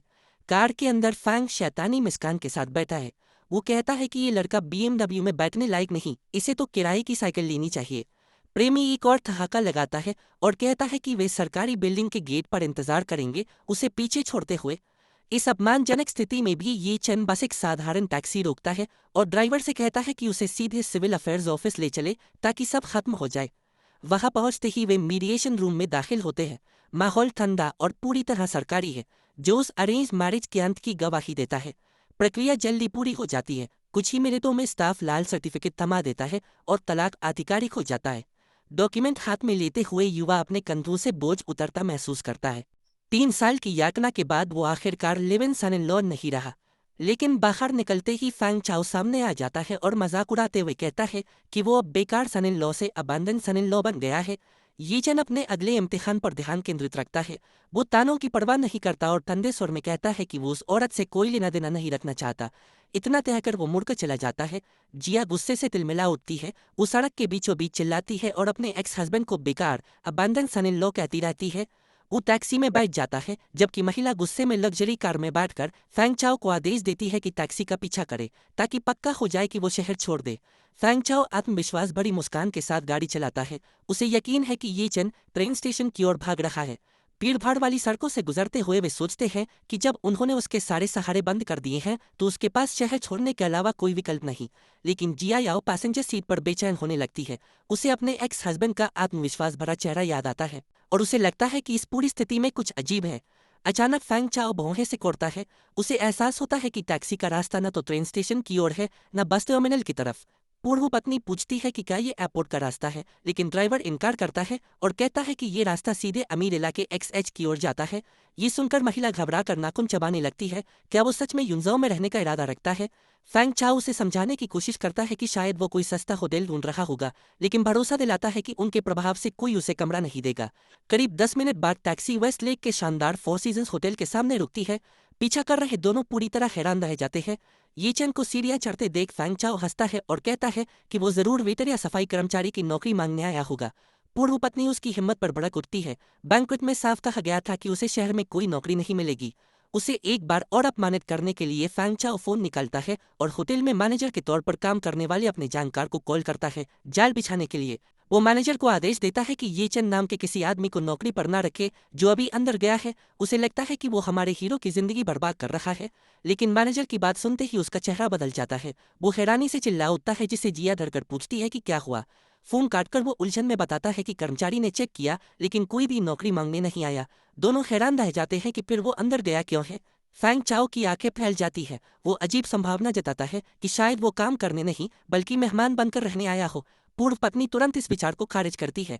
एक रात का किराया 8,000 है और उसने उसके सारे कार्ड जब्त कर लिए थे। उसके पास तो सिर्फ कुछ छुट्टे पैसे थे। फिर भी फैंग चाओ संतुष्ट नहीं होता। वो खुद अंदर जाकर सच्चाई जानने का फैसला करता है। लॉबी में पहुंचते ही उन्हें झटका लगता है। पुष्टि होती है कि ये चंद ने सच में चेक इन किया है और पूरे 7 दिन का एडवांस भी दे दिया है। ये सुनकर दोनों के जबड़े खुले रह जाते हैं। वे जल्दी जल्दी हिसाब लगाते हैं। ये मजाक 50,000 से ज्यादा का है। क्या उस बेकार आदमी के पास इतना कैश था? तभी फैंग चाओ आरोप लगाता है कि उसने सालों से किराने और डॉग फूड के पैसे में से बचत करके चोरी की होगी। वो हमारे हीरो को बेशर्म चोर कहता है, लेकिन रिसेप्शनिस्ट हिचकिचाती मुस्कान के साथ बीच में बोलती है। वो बताती है कि एक गलती हुई है। गेस्ट ने साधारण कमरा नहीं बल्कि प्रेसिडेंशियल सूट लिया है। ये खुलासा उनके लिए परमाणु बम जैसा साबित होता है। दोनों एक साथ चीख उठते हैं, पूरी तरह दहशत में। फैंग चाओ के माथे पर पसीना टपकने लगता है। वो दोबारा हिसाब लगाता है। लग्जरी सूट का किराया 80,000 प्रति रात है, यानी ये खर्च आधे मिलियन से भी ज्यादा बढ़ता है। पूरी तरह पीला पड़कर वो जिया की ओर बढ़ता है और पूछता है कि क्या तुम्हें पूरा यकीन है कि तुम्हारे एक्स हस्बैंड ने ब्रेड खरीदते वक्त बचे छुट्टों से आधा मिलियन बचा लिया, क्योंकि ये गणित तो मेल ही नहीं खाता। कुल खर्च 5,60,000 तक पहुंच गया था। सिर्फ यह आंकड़ा सोचकर ही फैंग चाओ के माथे पर पसीना आ जाता है। रिसेप्शनिस्ट मुस्कुराते हुए आगे जोड़ती है, और ऊपर से उन्होंने खुशी खुशी 10,000 की टिप भी दी। ये सुनते ही जिया याओ का पारा पूरी तरह चढ़ जाता है। मुबारक कर चिल्लाती है, तुमने वो टिप रखने की हिम्मत कैसे की? वो पैसा मेरे वोंग फैमिली का है, समझे? जिया याओ हंगामा कर रही होती है। तभी फैंग चाओ बीच में आकर उसे शांत करने की कोशिश करता है। उसका चेहरा गंभीर हो जाता है। जिया याओ, अभी टिप पर रोने का समय नहीं है। असली सवाल यह है कि उसके पास इतना पैसा आया कहाँ से? अगर वो पिछले 3 साल से सब्जियों के पैसे में से बचत भी कर रहा हो, तब भी 1 मिलियन जमा करना नामुमकिन है। ये सुनकर जिया याओ सोच में डूब जाती है। वो मन ही मन सोचती है, रुको, वो अक्सर मेरी दादी के घर उनके कुत्ते की देखभाल करने जाता था। वहाँ बहुत पुराने और कीमती एंटीक रखे हैं। क्या ऐसा हो सकता है कि उसने मौका देखकर कुछ एंटीक चुरा लिए हों और बेच दिए हों? ये सुनकर फैंग चाओ तुरंत कहता है, यही हुआ होगा। जल्दी अपने घर फोन करो और कहो कि चेक करें कहीं कुछ गायब तो नहीं है। बिना देर किए जिया याओ हाँ कहती है और फोन निकाल लेती है। उधर वॉनहा होटल के बैंक्वेट हॉल में माहौल बिल्कुल अलग था। रात काफी हो चुकी थी, फिर भी प्रेसिडेंट तेंग और बाकी अहम मेहमान अभी तक नहीं गए थे। सबके मन में एक ही सवाल था, आखिर वो रहस्यमय शख्स कौन था जिसने इतना महंगा ब्रेसलेट भेजा? वे सब वही ठहरे हुए थे, बस उस पवित्र हस्ती की एक झलक पाने के लिए। इसी बीच किन होम यान भी बेचैन हो रही थी। वो बार बार दरवाजे की ओर देखती, गहरी सोच में डूबी हुई। इतनी देर हो गई, गिफ्ट भेजने वाला अभी तक क्यों नहीं आया? ट्रैफिक भी होता तो अब तक पहुंच जाना चाहिए था। अचानक एक ख्याल उसके मन में आता है और उसे परेशान करने लगता है। कहीं ये गिफ्ट येचन ने तो नहीं भेजा? उसी समय हॉल में जिया की माँ का फोन बजता है।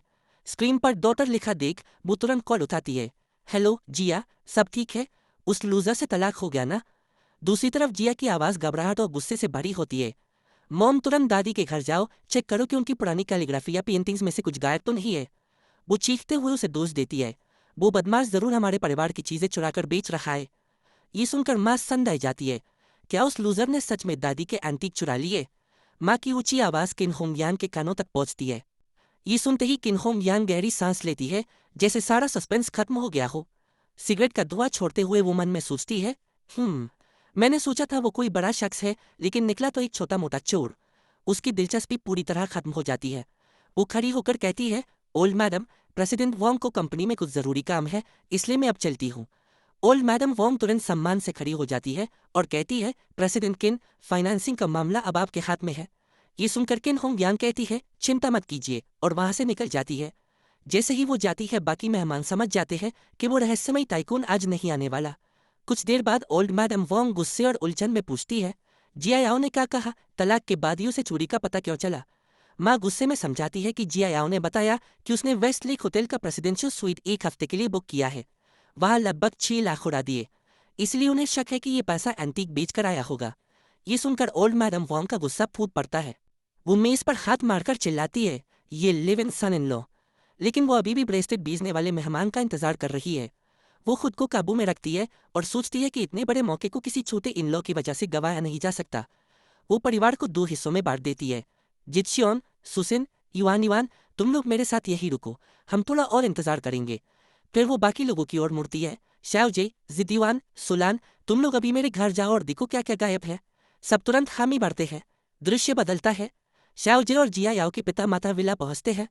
अंदर घुसते ही वो बिना वक्त गवाए जांच शुरू कर देते हैं कि कहीं कुछ चोरी तो नहीं हुआ। फिर शाओजी अपने अंकल से कहता है, अंकल, हम अलग अलग हो जाते हैं। आप एंटीक कैलीग्राफी और पेंटिंग वाले कमरे में चेक कीजिए, मैं इस कमरे में देखता हूँ। ये सुनकर अंकल तुरंत सहमत हो जाते हैं। ठीक है। थोड़ी देर बातचीत करने के बाद वे अलग अलग दिशाओं में खोजबीन करने निकल जाते हैं। पूरे घर को अच्छी तरह छानने में करीब 20 मिनट लगते हैं, लेकिन कहीं कुछ भी गायब नहीं था। चारों तरफ देखने के बाद शाओजी कहता है, यहाँ तो कुछ भी मिसिंग नहीं है। उसी समय अंकल दूसरी तरफ से आते हैं और पुष्टि करते हैं, शाओजी, हमारी तरफ भी कुछ गायब नहीं है, तुम्हारी तरफ कुछ मिला? ये सुनकर शाओजी गहरी सोच में पड़ जाता है। वो मन ही मन हिसाब लगाने लगता है। एंटीक कैलीग्राफी वाले कमरे में सब कुछ जस का तस है, वहां भी कुछ गायब नहीं। इसका साफ मतलब था कि दादी के घर से कोई कीमती चीज चोरी नहीं हुई। चेन ने वांग फैमिली से कुछ नहीं चुराया, लेकिन शाओजी की नफरत उस पर हावी हो जाती है। झूठ बोलते हुए वो कहता है, ओह, मैंने अभी पूरी तरह चेक नहीं किया, बेहतर होगा आप लोग एक बार फिर देख ले, कहीं कुछ छूट ना गया हो। अंकल खामी भरते हैं। ठीक है, मैं फिर से देखता हूँ। जैसे ही अंकल वहां से जाते हैं, शाओजी के दिमाग में एक चालाक योजना जन्म लेती है। वो एक शेल्फ की ओर बढ़ता है और चुपके से वहां रखी एक बेहद महंगी घड़ी उठा लेता है। घड़ी हाथ में लेकर वो खुद से मुस्कुराता है। ये वही घड़ी है जो दादाजी जिंदा रहते पहनते थे। पूरी दुनिया में इसकी सिर्फ 48 पीस है और इसकी कीमत 5 मिलियन से ज्यादा है। उसके चेहरे पर शरारती मुस्कान फैल जाती है। अब से तुम ही इस घड़ी के चोर हो। योजना के मुताबिक वो घड़ी अपनी जेब में डाल लेता है और खाली डिब्बा लेकर बाहर निकलता है। बाहर पहुंचते ही वो जोर जोर से चिल्लाना शुरू कर देता है, मेरे कमरे से घड़ी गायब है। जैसे ही जिया की माँ ये सुनती है, गुस्से में कहती है, कोई हैरानी नहीं कि वो लूजर वेस्टलेक के प्रेसिडेंशियल स्वीट में ठहरा है, वो जानवर। बिना समय गवाएं जिया पिता तुरंत ओल्ड मैडम वांग को कॉल करते हैं और घबराहट में कहते हैं, मैडम हमें अभी पता चला कि दादाजी की रिचर्ड मिली घड़ी गायब है। फोन की दूसरी तरफ ये सुनते ही ओल्ड मैडम वांग गुस्से से कांप उठती है। उनकी आवाज खौफनाक गुस्से से भर जाती है। उसे पकड़कर मेरे पास लाओ, आज मैं उसका हाथ कटवाऊंगी। कॉल कटने के बाद पिता शाओजी से कहते हैं, तुम्हारी दादी चाहती हैं कि हम ये चंग को तुरंत वापस लाएं। लेकिन जैसे ही शाओजी ये चंग का नाम सुनता है, वो घबरा जाता है। उसे पिछली बार की मार याद आ जाती है। डरते हुए वो सोचता है, मैं फिर से उस आदमी से पिटना नहीं चाहता। बचने के लिए वो तुरंत नाटक शुरू कर देता है। अपने घाव को पकड़कर कराता है, आह ये घाव बहुत दर्द कर रहा है, मुझे पहले अस्पताल जाना होगा। अंकल आप आगे जाइए, मैं थोड़ी देर में आता हूँ। पिता उसे रोकने की कोशिश करते हैं लेकिन शाओजी वहां से खिसक जाता है। उधर पिता घबराकर जिया को कॉल करते हैं, जिया क्या तुम अभी भी वेस्टलेक होटल में हो? दृश्य वेस्टलेक होटल की ओर बदलता है। जिया फोन पर है। खबर सुनते ही वो चौंक कर पूछती है, क्या कहा? दादी की रिचर्ड मिले घड़ी गायब है, वही जो 5 मिलियन की है। ठीक है समझ गई। फोन रखते ही फैंग पूछता है, क्या हुआ, क्या पता चला? जिया गुस्से में फोन नीचे रखती है और कहती है, चैन ने सच में दादी की चीजें चुराई है, अब देखना मैं उसके साथ क्या करती हूँ।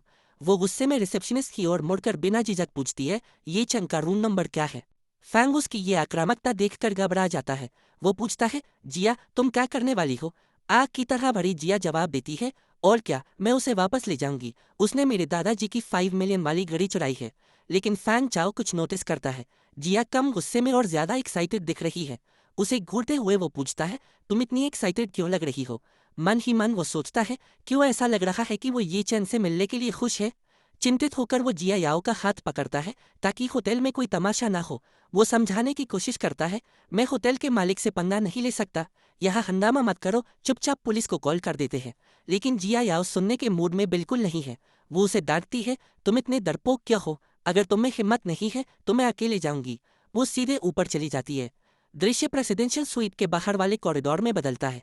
जिया याओ ये चैन के कमरे के बाहर पहुंच चुकी है। वो दरवाजे पर जोर जोर से थपथपाती है और चिल्लाती है, ये चैन तुम चोर, जल्दी दरवाजा खोलो। कुछ पल बाद दरवाजा खुलता है। सामने ये चैन खड़ा है, अभी अभी शावर लेकर निकला हुआ, सिर्फ एक तौलिया लपेटे हुए। उसे देखकर ये चैन झुंझला कर कहता है, तुम औरत मुझे परेशान करना कब बंद करोगी? अभी अभी तलाक हुआ है और तुम सीधा मेरे पास चली आई। लेकिन वो आधे कपड़ों में सिर्फ तौलिए में खड़ा था। ये देखकर जिया का गुस्सा अचानक ठंडा हो जाता है। उसका चेहरा पूरा लाल हो जाता है। वो बस हकला कर कह पाती है, तुम? जिया याओ जो लड़ने के मूड में आई थी, अचानक पूरी तरह शॉक हो गई जब उसने ये चैन की बॉडी और एब्स देखे। उसकी आंखें फाटी की फाटी रह गईं और वो मन ही मन सोचने लगी, वाओ ये चैन के एक्चुअली एब्स है। ठीक तभी उसे थोड़ी शर्मिंदगी और पछतावा महसूस हुआ। ये सोचते हुए, अगर मुझे ये पहले पता होता तो मैं उसे इस समय घर पर बिना शर्ट के घूमने देती। लेकिन ये चैन ने इस रिएक्शन को इग्नोर किया और सीधे पूछा, तुम्हें एग्जैक्टली क्या चाहिए? ये चैन की आवाज सुनकर जिया याओ वापस रियलिटी में लौटी और अपनी शर्मिंदगी छिपाने के लिए उसने जल्दी से बात बदल दी। उसने उस पर सीधा इल्जाम लगाया, ये चैन, क्या तुमने मेरी ग्रैंडमा की रिचर्ड मिले वॉच चुराई है? ये चैन कंफ्यूज हो गया और पूछा, कौन सी रिचर्ड मिले वॉच? जिया याओ को लगा कि वो नाटक कर रहा है और गुस्सा होते हुए बोली, क्या तुम अभी भी अनजान बनने की एक्टिंग कर रहे हो? मेरी ग्रैंडमा की $5 मिलियन वॉच मिसिंग है और शायद तुमने ही उसे लिया है, वरना तुम्हारे पास 5 स्टार होटल के प्रेसिडेंशियल स्वीट में रुकने के पैसे कहाँ से आए? मैं आज तक इतनी महंगी जगह पर नहीं रुकी। उसकी बकवास सुनकर ये चंद ने मन ही मन सोचा कि ये वैंग फैमिली के लोग सच में अलग ही है। अच्छी चीजों का क्रेडिट खुद लेते हैं लेकिन सारी बुरी चीजों का ब्लेम उस पर डाल देते हैं। ये सोचते हुए ये चंद ने जवाब दिया, मिस वैंग, मैंने तुम्हारी वैंग फैमिली से एक सुई या धागा तक नहीं लिया है, तो वॉच चुराना तो बहुत दूर की बात है। प्लीज अभी यहाँ से चली जाओ। और जैसे ही ये चंद ने उसे मिस वैंग बुलाया, जिया को मानो बिजली का झटका लगा। वो उसे डिस्बिलीफ में घूरने लगी। ये सोचते हुए उसने पहले कभी इस तरह नहीं बुलाया। पुराने दिनों की यादें उसके दिमाग में तैरने लगी, जब चैन उसे प्यार से माई लेडी वाइफ या गॉडेस बुलाता था और अपनी पेचेक मिलने पर उसे बाहर खाना खिलाने की बात करता था। इस रूखेपन और फॉर्मेलिटी ने जिया को गुस्सा दिला दिया। वो चिल्लाई, तुम्हें मुझसे पीछा छुड़ाने की इतनी जल्दी क्यों है? क्या तुम्हारे रूम में कोई और औरत है? लेकिन चैन उसकी बातों से पक चुका था। उसने मन ही मन सोचा, इस औरत का दिमाग पूरी तरह खराब हो चुका है। उसने शांति से कहा, तुम्हें इससे कोई फर्क नहीं पड़ना चाहिए कि अंदर कोई और औरत है या नहीं। हमारा डिवोर्स हो चुका है। अगर तुम अभी नहीं गई तो मैं सिक्योरिटी को बुला लूंगा। ये सुनकर जिया याओ का गुस्सा 7वें आसमान पर पहुंच गया। वो हैरान थी कि ये चैन ने उसे रोकने की हिम्मत कैसे की। उसने अपना फोन निकाला और धमकी दी, मैं यहाँ तुम्हें एक मौका देने आई थी घर वापस आने का। अपनी गलती मानो और ग्रैंडमा की सजा स्वीकार करो, ताकि ये सब यही खत्म हो सके।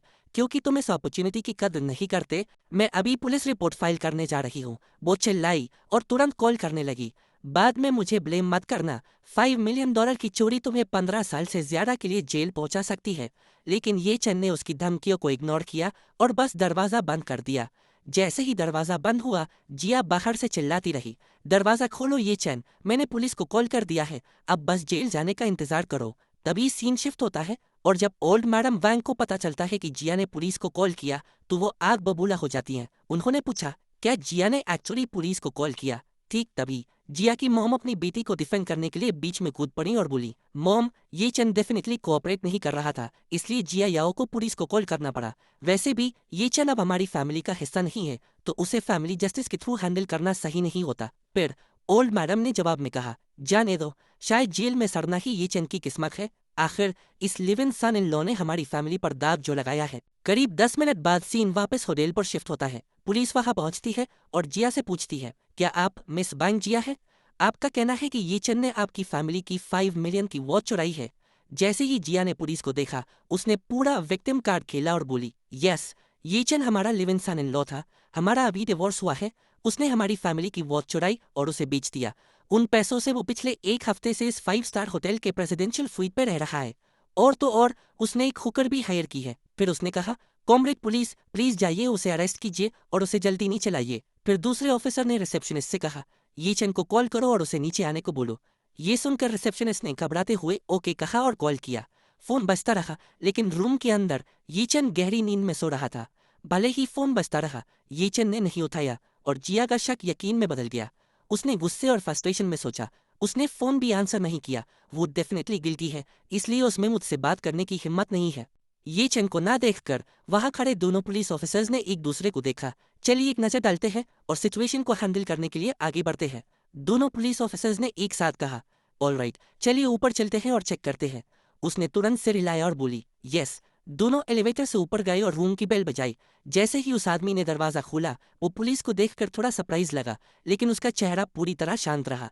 फिर लीड पुलिस ऑफिसर डायरेक्टर ली ने अपनी आइडेंटिटी बताई और पूछा, क्या आप मिस्टर ये चैन हैं? मैं डिस्ट्रिक्ट पुलिस स्टेशन से हूँ, मैं डायरेक्टर हूँ, मेरा लास्ट नेम ली है। उन्होंने बिना वक्त बर्बाद किए सीधे मुद्दे की बात की और कहा, हमें मिस वांग से रिपोर्ट मिली है कि आपने उनकी फैमिली से एक 5 मिलियन की वॉच चुराई है। क्या ये सच है? ये सुनकर चैन ने कॉन्फिडेंट होकर जवाब दिया, मैंने वांग फैमिली से कुछ नहीं लिया है। लेकिन डायरेक्टर ली इतनी आसानी से मानने वाले नहीं थे। उन्होंने चैन को सिर से पैर तक स्कैन किया और थोड़े शक भरे लहजे में कहा, मेरी गुस्ताखी माफ करें, लेकिन मैंने सुना है कि आप वांग फैमिली के साथ रहते थी। आप live in son in law थे और आपके पास ज्यादा पैसे नहीं थे। पिछले 6 महीनों से आप सिर्फ फूड डिलीवरी कर रहे थे। डायरेक्टर ली ने रूम की तरफ इशारा करते हुए अपनी बात जारी रखी। मिस वैंग ने अभी कहा कि डिवोर्स के दौरान आपको वैंग फैमिली की प्रॉपर्टी से एक फूटी कौड़ी नहीं मिली, लेकिन ये प्रेसिडेंशियल स्वीट बहुत फैंसी है। मैंने सुना है कि इसका किराया एक रात का 80,000 रुपीज है और आपने इसे पूरे एक हफ्ते के लिए बुक किया है। डायरेक्टर ली की आवाज अब और ज्यादा शक से भरी लग रही थी। अगर आपने वॉच नहीं चुराई तो ये पैसा कहाँ से आया? ये सुनकर वो आदमी बिना किसी हिचकिचाहट के तुरंत मुड़ा और बोला, वेट अ मिनट। वो अंदर गया, कुछ पेपर्स उठाए और उन्हें डायरेक्टर ली के सामने रखते हुए कहा, डायरेक्टर ली, ये हमारे हुआशैंग ग्रुप का इक्विटी ट्रांसफर कॉन्ट्रैक्ट है।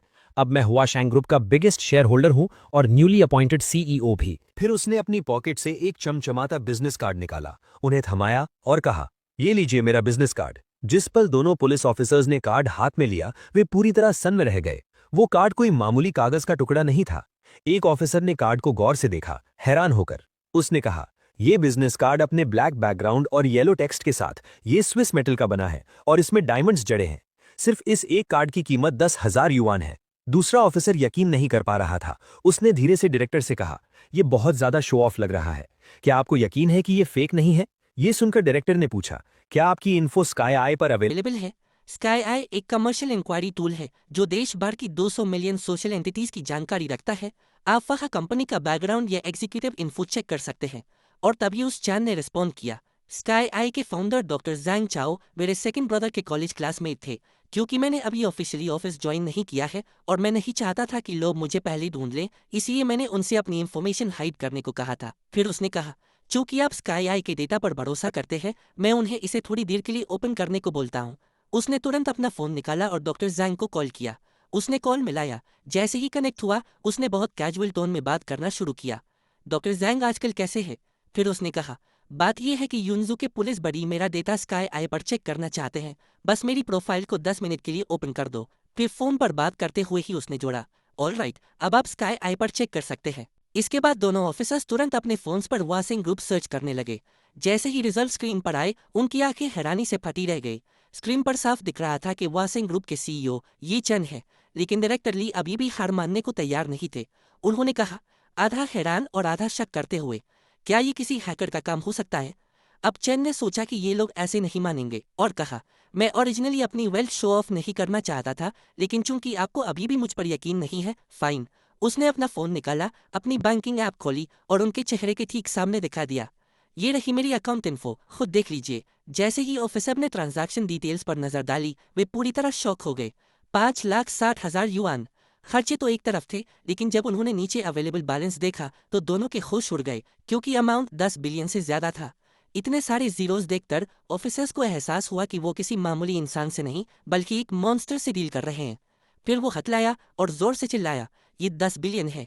उस सारी खामोशी के बीच चैन ने गहरी सांस ली और मन ही मन सोचा, थैंक गॉड कि हमने शादी के वक्त प्रीनप्चुअल एग्रीमेंट साइन किया था।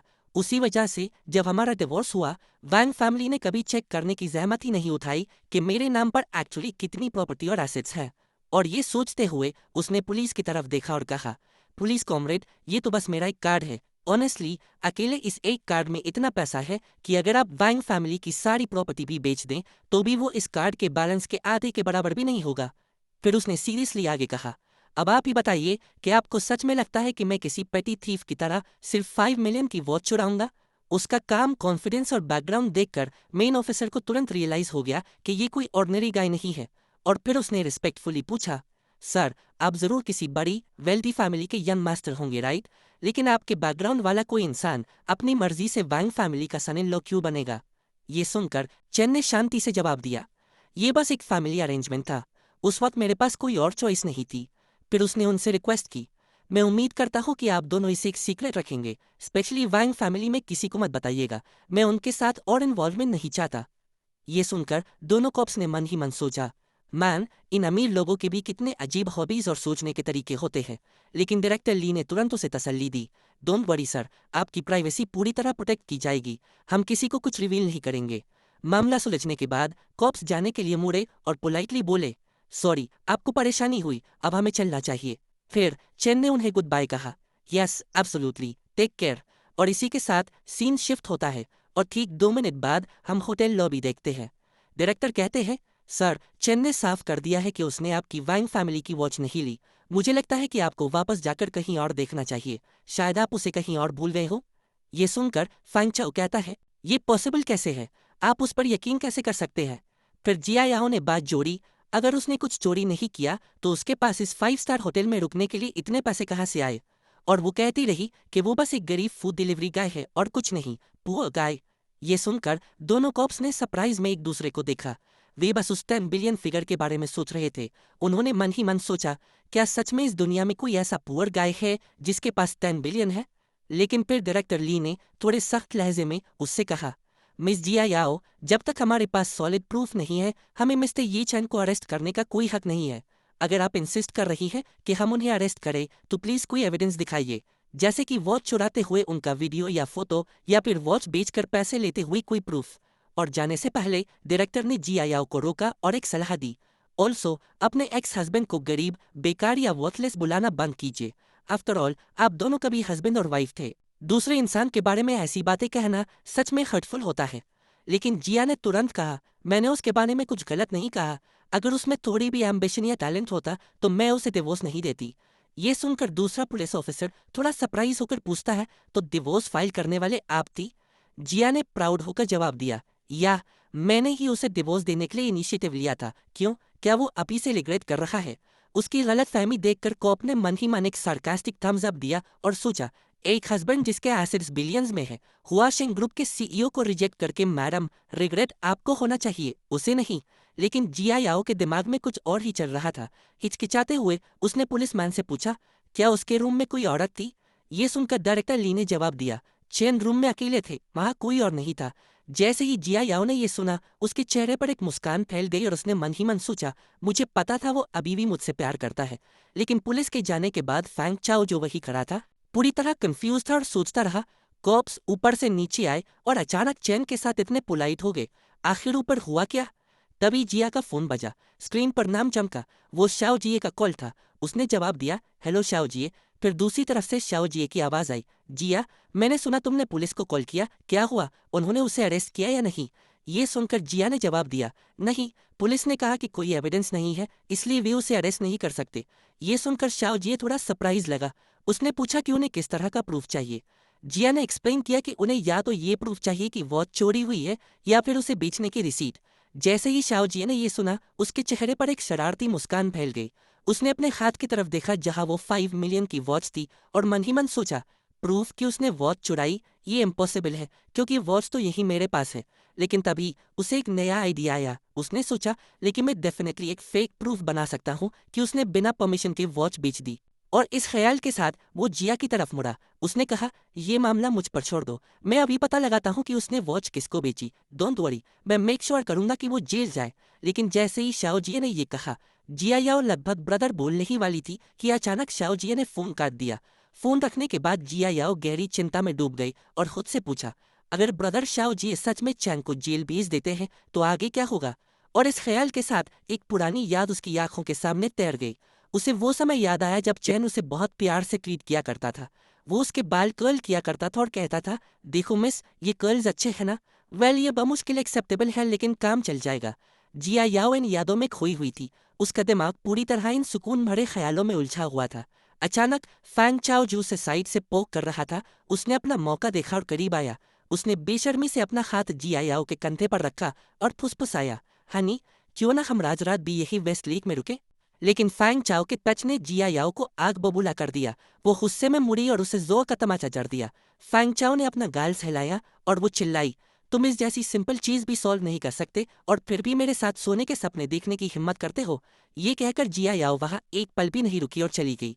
उधर फैंग चाओ अपने लाल पड़े गाल को रगड़ते हुए, दांत पीसते हुए ये चैन को कोसने लगा, ये सोचते हुए, ये चैन, तुमने मेरी पूरी रात बर्बाद कर दी। जब तुम बाहर आओगे मैं तुम्हें आसानी से नहीं छोड़ूंगा। तभी एक अटेंडेंट पीछे से आया, आग में घी डालते हुए।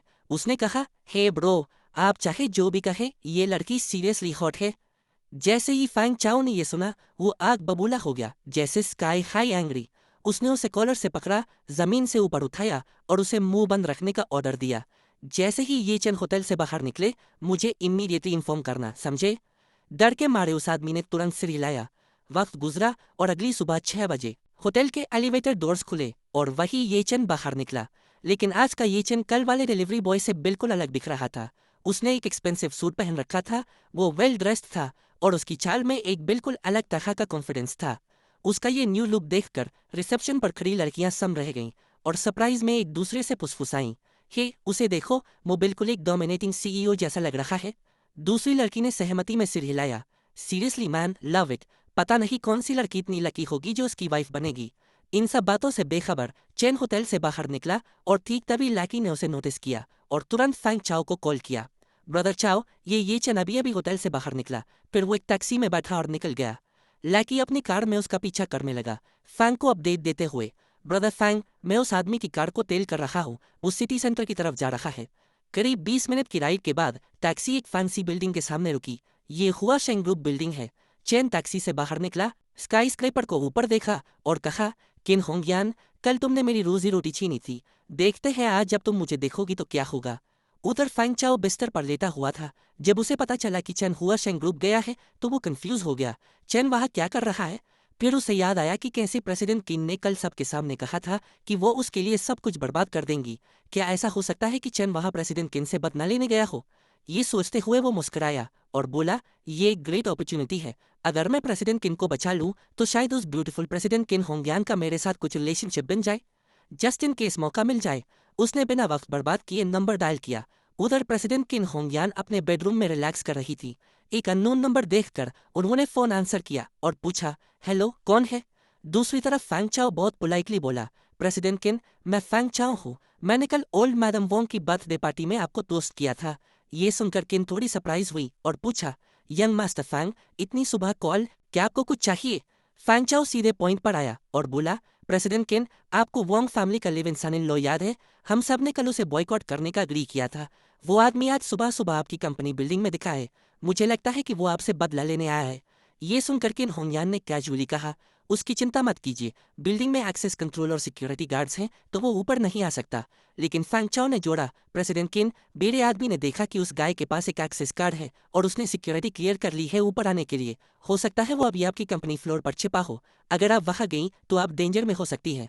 जैसे ही उन्होंने ये सुना वो बिस्तर से कूद पड़ी। उनकी आंखें शौक से फटी रह गई और वो चिल्लाई, उसके पास हमारी कंपनी का कार्ड पॉसिबली कैसे हो सकता है? अगला सीन शुरू होता है जहां फैंग चिन होंग यॉन से बात कर रहा है। उस लड़के ने वैंग परिवार की घड़ी चुराई और उसे 5 मिलियन में बेच दिया।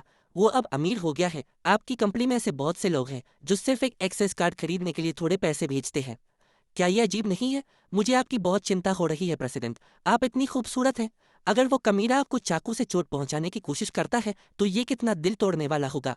दूसरी तरफ प्रेसिडेंट चेन शांति से जवाब देती है, याद दिलाने के लिए धन्यवाद, मैं अभी किसी को कंपनी की जांच करने के लिए भेजती हूँ।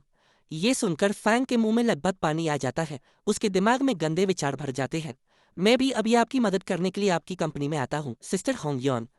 इस बीच चिन होंग यॉन अपने सहकर्मी को कॉल करती है, रोंग रोंग, तुरंत कंपनी जाओ और देखो कि क्या वहां कोई संदिग्ध लोग हैं। अगर है तो तुरंत पुलिस को बुलाओ।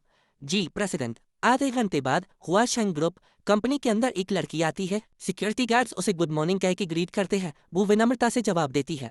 वो सेक्रेटरी जाओ है। वो चिन होंग यॉन की पर्सनल सेक्रेटरी जाओ रोंग रोंग है और वो बेहद खूबसूरत लग रही है। वो सबसे ऊपरी मंजिल की ओर एलिवेटर की तरफ जाती है। सिक्योरिटी गार्ड्स उसे देखकर शर्मा जाते हैं। उनकी थर की फितरत साफ दिखाई दे रही है। सेक्रेटरी जाओ रोंग रोंग बहुत सेक्सी और अभी भी मासूम है। हालांकि वो चिन होंग यॉन से बहुत कम सेक्सी है, लेकिन वो अपने मिलनसार स्वभाव से सबका दिल जीत लेती है। वो अचानक ऑफिस का दरवाजा धकेल कर खोलती है और चिल्लाती है, तुम कौन हो? तुम हमारी कंपनी में कैसे घुसे? तुम्हें क्या चाहिए? प्रोटैगनिस्ट उसे तिरछी नजर से देखता है। उसने एक परफेक्ट सूट पहना हुआ है और वो एक असली बॉस की तरह लग रहा है। उसके चेहरे पर कोई टेंशन नहीं है, एकदम शांत, स्थिर और पूरे ऑरा के साथ। तुम कौन हो? वो उससे पूछता है। जाओ रोंग रोंग आत्मविश्वास से अपना चश्मा ठीक करती है। मैं प्रेसिडेंट चिन की पर्सनल सेक्रेटरी जाओ रोंग रोंग हूँ। ये सुनकर ये चैन उसे ध्यान से देखता है। चिन होंग यॉन एक औरत है। उसे इस तरह की सेक्रेटरी क्यों पसंद है? क्या ये आमतौर पर एक आदमी की पसंद नहीं होती? फिर एक खतरनाक विचार उसके दिमाग में आता है, क्या चिन होंग यॉन एक लेस्बियन हो सकती है? वाह, क्या कल्पना है। रोंग रोंग अपने दोनों हाथ टेबल पर जोर से मारती है और उसे घूरती है। तुम क्या सोच रहे हो? जल्दी मेरे सवाल का जवाब दो। तुम हमारी कंपनी में क्या कर रहे हो? प्रोटैगनिस्ट गंभीरता से जवाब देता है, मैं ये चैन हूँ, मैं इस ग्रुप का नया प्रेसिडेंट हूँ। जैसे ही रोंग रोंग ये चौंकाने वाली बात सुनती है वो तुरंत घबरा जाती है। मुझे माफ कर दीजिए प्रेसिडेंट चैन, मैं बहुत बेवकूफ़ थी। जिसके पास इस दरवाजे को खोलने की चाबी है वो आप ही होंगे। मिस्टर प्रेसिडेंट, कृपया मुझे माफ कर दें। प्रेसिडेंट चैन ने कहा था कि एक संदिग्ध व्यक्ति आने वाला है, इसलिए ये चैन ज्यादा ध्यान नहीं देता। वो अपने काम पर फोकस करता है लेकिन अपने दिमाग में सोचता है, दत्त तेरी की, वैंग परिवार के लोग भूत की तरह मेरा पीछा कर रहे हैं। ठीक है, तुम जा सकती हो। रोंग रोंग धीरे से अपना सिर नीचे करती है और हाँ में सिर हिलाती है।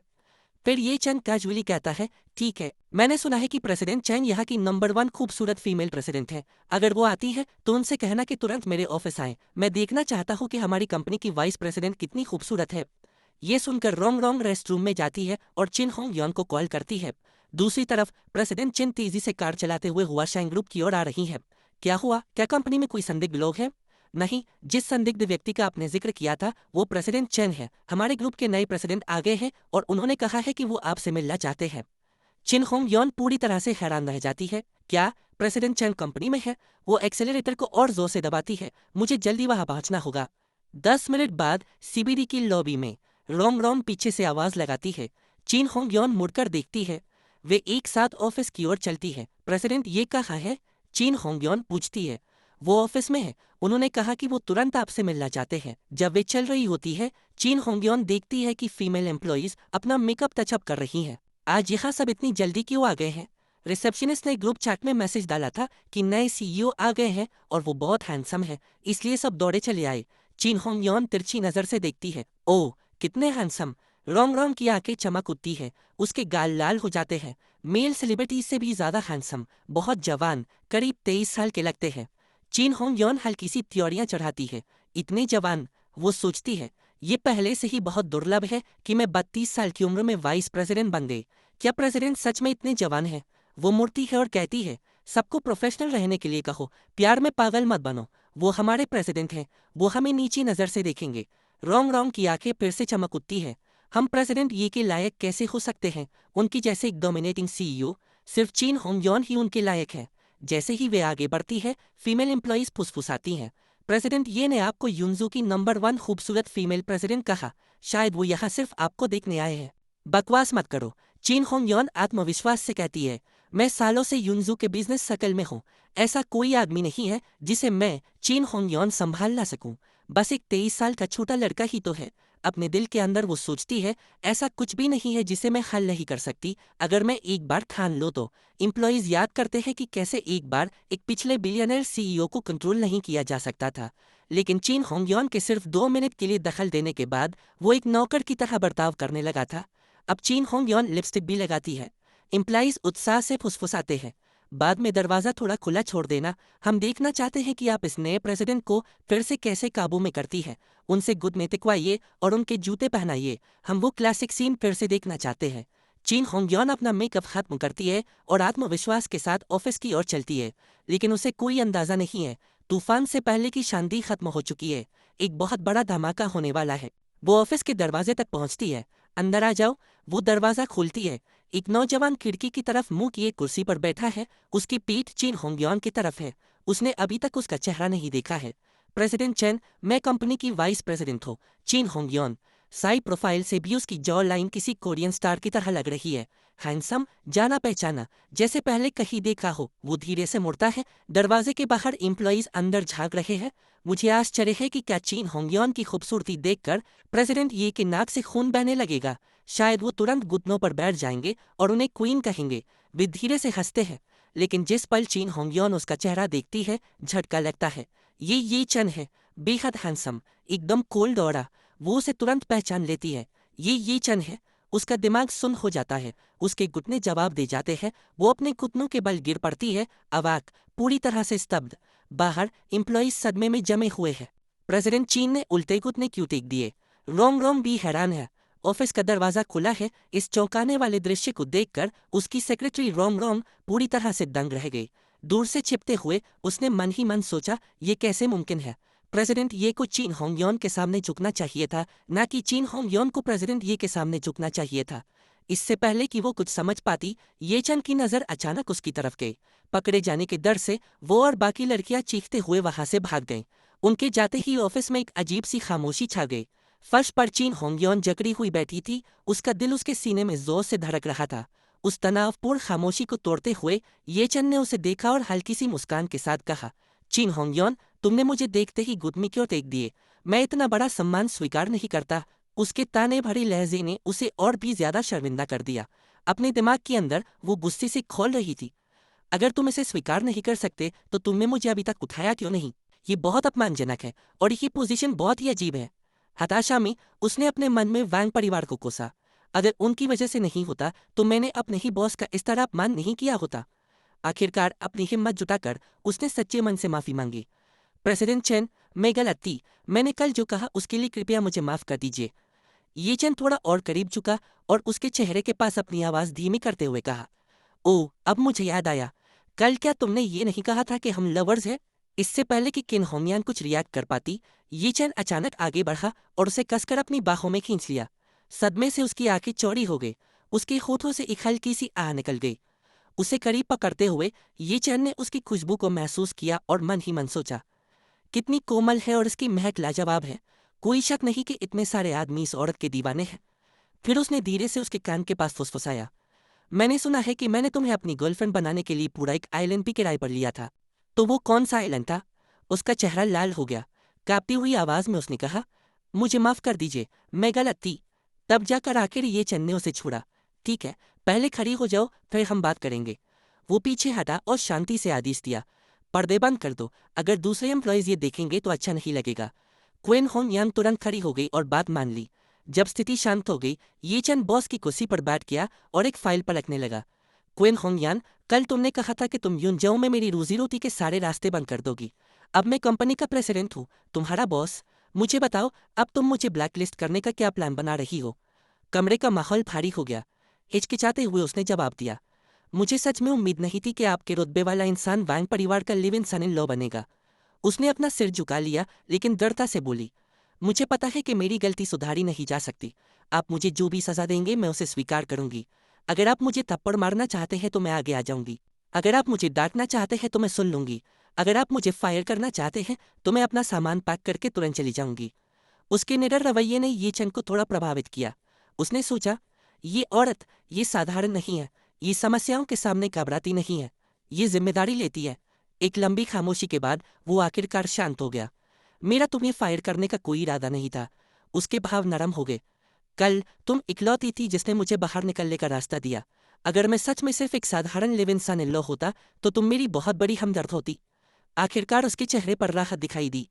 धन्यवाद प्रेसिडेंट, ये अब से मैं पूरे दिल से आपकी सेवा करूंगी। लेकिन यीचन के भाव फिर से गंभीर हो गए। मैं तुम्हें माफ कर सकता हूँ, लेकिन कल के बैंक्वेट में जिन लोगों ने भी मेरी रोजी रोटी छीनने की कोशिश की थी, मैं उनमें से एक को भी नहीं छोड़ूंगा। उसने नरमी से कहा, आप मुझे बस होंगयान बुला सकते हैं। बिना हिचकिचाए उसने आदेश दिया, होंगयान, कल जिन लोगों ने भी मुझे रोकने की कोशिश की थी उन सबकी सारी जानकारी इकट्ठा करो। उसने तुरंत हाँ में सिर हिलाया। उसी पल वो समझ गई कि युनजाओ के बिजनेस सर्कल में एक तूफान आने वाला है। आधे घंटे बाद वो फाइल्स लेकर वापस आई। इसमें सब कुछ है जो आपने मांगा था प्रेसिडेंट, ये। इसके अंदर फान चाओ की पूरी हिस्ट्री थी। नाम देखकर ये चंद को वान जिया याओ का वो ताना याद आ गया जिसने एक बार कहा था, फान चाओ को देखो, उसके परिवार के पास लगभग 10 बिलियन की संपत्ति है। तुम्हारे जैसे लूजरों से कैसे तुलना कर सकता है? ये चंद ने शांति से पूछा, मैंने सुना है कि फांग परिवार को यूनजाओ में फर्स्ट क्लास माना जाता है। लगभग 10 बिलियन की नेटवर्थ। हाँ, 2 साल पहले। लेकिन अब उनका बिजनेस तह गया है। उनकी औकात बमुश्किल 3 बिलियन रह गई है। वे वैंग परिवार से बहुत ज्यादा बेहतर नहीं है। उसने आगे कहा कि वैंग परिवार उनकी कंपनी से 70 मिलियन की फंडिंग मांग रहा था। उन्होंने मुझे जो भी फायदे दिए थे मैं सब वापस कर दूंगी और उनसे सारे रिश्ते तोड़ दूंगी। लेकिन ये चंद ने उसे रोक दिया, ये अलग मामले हैं। मुझे प्रोजेक्ट प्रपोजल ला कर दो, मैं इसे रिव्यू करना चाहता हूँ। वो तुरंत मान गई। इस बीच कंपनी के बाहर फैंग चाओ एक घमंडी मुस्कान के साथ पहुंचा। वो सोच रहा था कि क्या किन होंग यान ने पहले ही ये चंद को हैंडल कर लिया है। अचानक एक लड़की फ्लर्ट करते हुए उसके पास आई। यंग मास्टर फैंग, क्या आप मुझे भूल गए? लिंक्स बार में उस रात, ये एहसास होने पर कि वो उस रात शायद बहुत नशे में था, उसने जबरदस्ती एक मुस्कान दी। ओह बिल्कुल, मुझे याद है। उसके दिमाग में एक प्लान बनने लगा। जल्द ही वे ऊपरी मंजिल पर पहुंचे। वहां रोंग रोंग और बाकी लोग उत्साह से गपशप कर रहे थे। जैसे ही प्रेसिडेंट किन ने उसे देखा, वो तुरंत घुटनों के बल बैठ गई। अचानक फैंग चाओ अंदर घुस आया। प्रेसिडेंट किन कहा है? जवाब का इंतजार किए बिना वो बिना नॉक किए ऑफिस में घुस गया। अंदर येचन को देखकर वो चिल्लाया, तुम बेशरम live in son in law, तो तुम यहाँ छिपे हो? किन होंग यान गुस्से से खड़ी हो गई। तुम्हें अंदर आने की इजाजत किसने दी? उसे इग्नोर करते हुए फैंग चाओ ने येचन की ओर इशारा किया। क्या तुम किन होंग यान से बदला लेने का प्लान बना रहे हो? फिर उसने अपना लहजा बदला, एक हीरो बनने का नाटक करते हुए। चिंता मत करो सिस्टर होंगयान, मैं इस कचरे को अभी बाहर फेंक देता हूँ। अगले ही सेकंड थप्पड़। किन होंगयान ने आगे बढ़कर उसके चेहरे पर एक जोरदार थप्पड़ जड़ दिया। तुम्हारी सिस्टर होंगयान कौन है? मुझे प्रेसिडेंट किन कहो। वो जोरदार थप्पड़ खाने के बाद पूरी तरह से सुन्न रह गया। हकलाते हुए उसने जल्दी से किन होंगयान कहकर अपनी गलती सुधार ली। उसका दिमाग पूरी तरह से कंफ्यूज था। वो लगातार सोच रहा था कि आखिर यह चल क्या रहा है।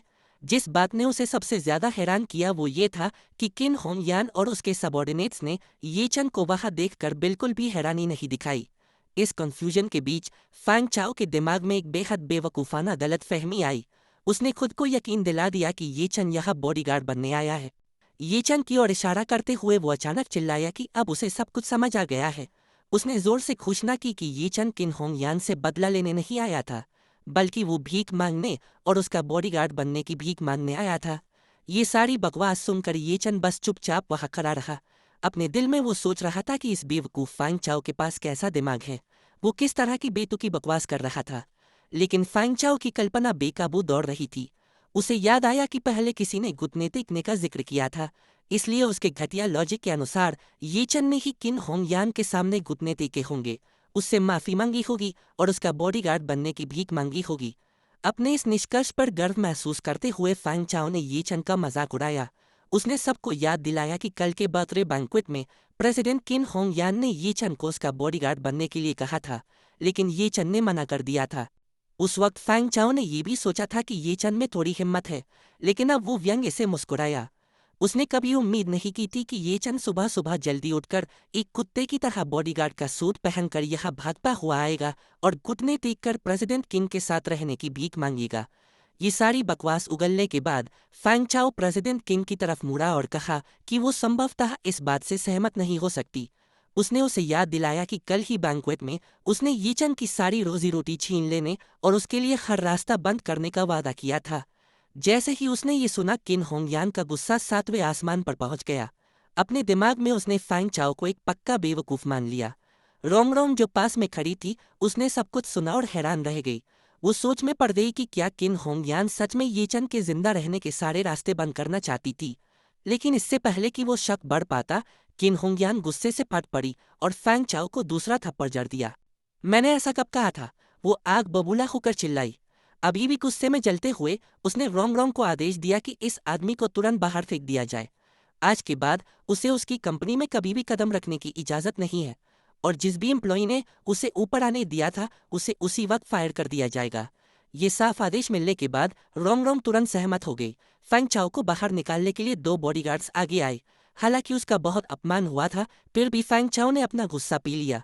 उसने सोचा कि कैसे वो फैंग परिवार का एक सम्मानित यंग मास्टर था, फिर भी अभी उसे सबके सामने 2 थप्पड़ मारे गए थे। सबसे अपमानजनक बात यह थी कि ये सब उस बेकार live in son in law के सामने हुआ था। जब बॉडीगार्ड्स उसे घसीटते हुए ले जा रहे थे तब भी वो नहीं रुका था। वो ये चन पर चिल्लाया, उसे चेतावनी देते हुए कि वो ये ना सोचे कि किन हुंग यांग का बॉडीगार्ड बनने का मतलब ये है कि उसे कोई छू नहीं सकता। उसने ये चन से कहा कि बस थोड़ा इंतजार कर, जल्द ही वो सुनिश्चित करेगा कि ये चन ठीक से खाना भी न खा पाए, उसे सड़कों पर सोना पड़े और अंत में वो जेल पहुंच जाए। इन धमकियों के बाद उसे धक्का देकर बाहर निकाल दिया गया। बाद में अपनी कार के अंदर बैठकर फैंग चाओ ने इंजन स्टार्ट किया। उसके चेहरे पर अत्यधिक गुस्सा और हताशा साफ दिखाई दे रही थी। उसने किन हुंगयान को कोसा, उसे एक घटिया औरत कहा जिसने सिर्फ अपनी खूबसूरती और दूसरे आदमियों के भरोसे सत्ता हासिल की थी। स्टीयरिंग व्हील को कसकर पकड़ते हुए उसने कसम खाई कि एक बार जब वो वोंग परिवार को पूरी तरह से कंट्रोल कर लेगा तो एक दिन वो किन हुंगयान को अपने सामने घुटने टिकवाएगा और उसे डैडी कहने पर मजबूर करेगा। उसने ये भी धमकी दी कि वो उसके साथ बेरहमी से खेलेगा। अपनी इस झुंझलाहट में उसे फिर से ये चन की याद आई और उसने तय किया कि उसे तुरंत वोंग परिवार को सूचित करना चाहिए कि ये बेकार ये चन किन हुंगयान का बॉडीगार्ड बन गया है। 1 घंटे बाद सीन शीशान विला में बदला। फैंग चाओ की बताई गई सारी बातें सुनने के बाद ओल्ड मैडम वोंग हैरान रह गईं। उन्होंने उससे फिर से दोहराने को कहा जो उसने अभी कहा था। क्या ये सच था कि वो बेकार और छोड़ा हुआ live in son in law सच में किन हुंगयान का बॉडीगार्ड बन गया था? फैंग चाओ ने पुष्टि की कि उसने इसे अपनी आंखों से देखा है। ये चन किन हुंगयान की ऑफिस में खड़ा था और उसके डॉक्यूमेंट्स पकड़े हुए था। युआन युआन स्तब्ध रह गई। जाया याओ ने भी इस दावे के आधार पर सवाल उठाया। आग में घी डालते हुए फैंग चाओ ने कहा कि उसने सुना था कि जैसे ही ये चन ने किन हुंगयान को देखा उसने तुरंत घुटने टेक दिए और माफी की भीख मांगने लगा। उसने अनुमान लगाया कि शायद बैंक्वेट में किन हुंगयान को ये चन पसंद आ गया था और उसका दिल पसीज गया, इसीलिए उसने उसे स्वीकार कर लिया। ये सुनकर जाया याओ का गुस्सा आसमान छूने लगा। वो चिल्लाई कि ये चन सच में बेशर्म है जो किसी दूसरी औरत के सामने घुटने टेक रहा है। जलन और गुस्से ने उसे पूरी तरह से घेर लिया। उसने सोचा कि उसने उसे घुटने टेक कर उससे माफी मांगने के कितने मौके दिए थे। अगर उसने घुटने टेक कर उससे भीख मांगी होती तो उसने उसे माफ कर दिया होता, उसने उसे तलाक नहीं दिया होता, उसने पुलिस नहीं बुलाई होती। लेकिन शादी के 3 सालों में उसने कभी उसके सामने घुटने नहीं टेके थे और अब उसने एक दूसरी औरत के सामने घुटने टेक दिए थे। उस तनावपूर्ण मोमेंट में युआन युआन ने उसका मजाक उड़ाते हुए कहा कि ऐसा लगता है कि जाया याओ का जादू उस पर काम नहीं किया। उसने ये भी शेखी बघाड़ी कि अगर ये चैन उसका पति होता तो वो उसे पहले दिन घुटने टिकवाती और हर रोज उसके पैर तुलवाती। अपने दांत पीसते हुए जाया याओ ने कसम खाई कि अगर उसे एक और मौका मिला तो वो उसे सुबह से रात तक घुटने टिकवाएगी।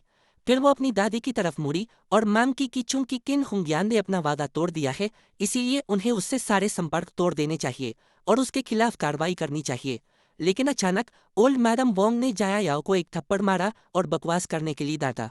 उन्होंने सबको याद दिलाया कि उनकी 70 मिलियन की फंडिंग अभी भी किन हुंगियान के हाथों में है। वे उसे नाराज करने का जोखिम कैसे उठा सकते थे। बाद में ओल्ड मैडम वोंग ने खुद चिन होंग यान को कॉल किया और उससे स्पष्टीकरण मांगा। चिन होंग यान ने शांति से समझाया कि चीजें वैसी नहीं हैं जैसी वे दिख रही हैं। उसने माफी मांगी और स्वीकार किया कि वो अपना पिछला वादा पूरा नहीं कर सकती। अपने दिल में उसने एक कुटिल मुस्कान दी। अगर ओल्ड मैडम वोंग को कभी पता चल गया कि जिसे वे बेकार live in son in law कह रहे हैं वो असल में उसका असली बॉस प्रेसिडेंट चेन है तो शायद वो सदमे से बेहोश हो जाएंगी।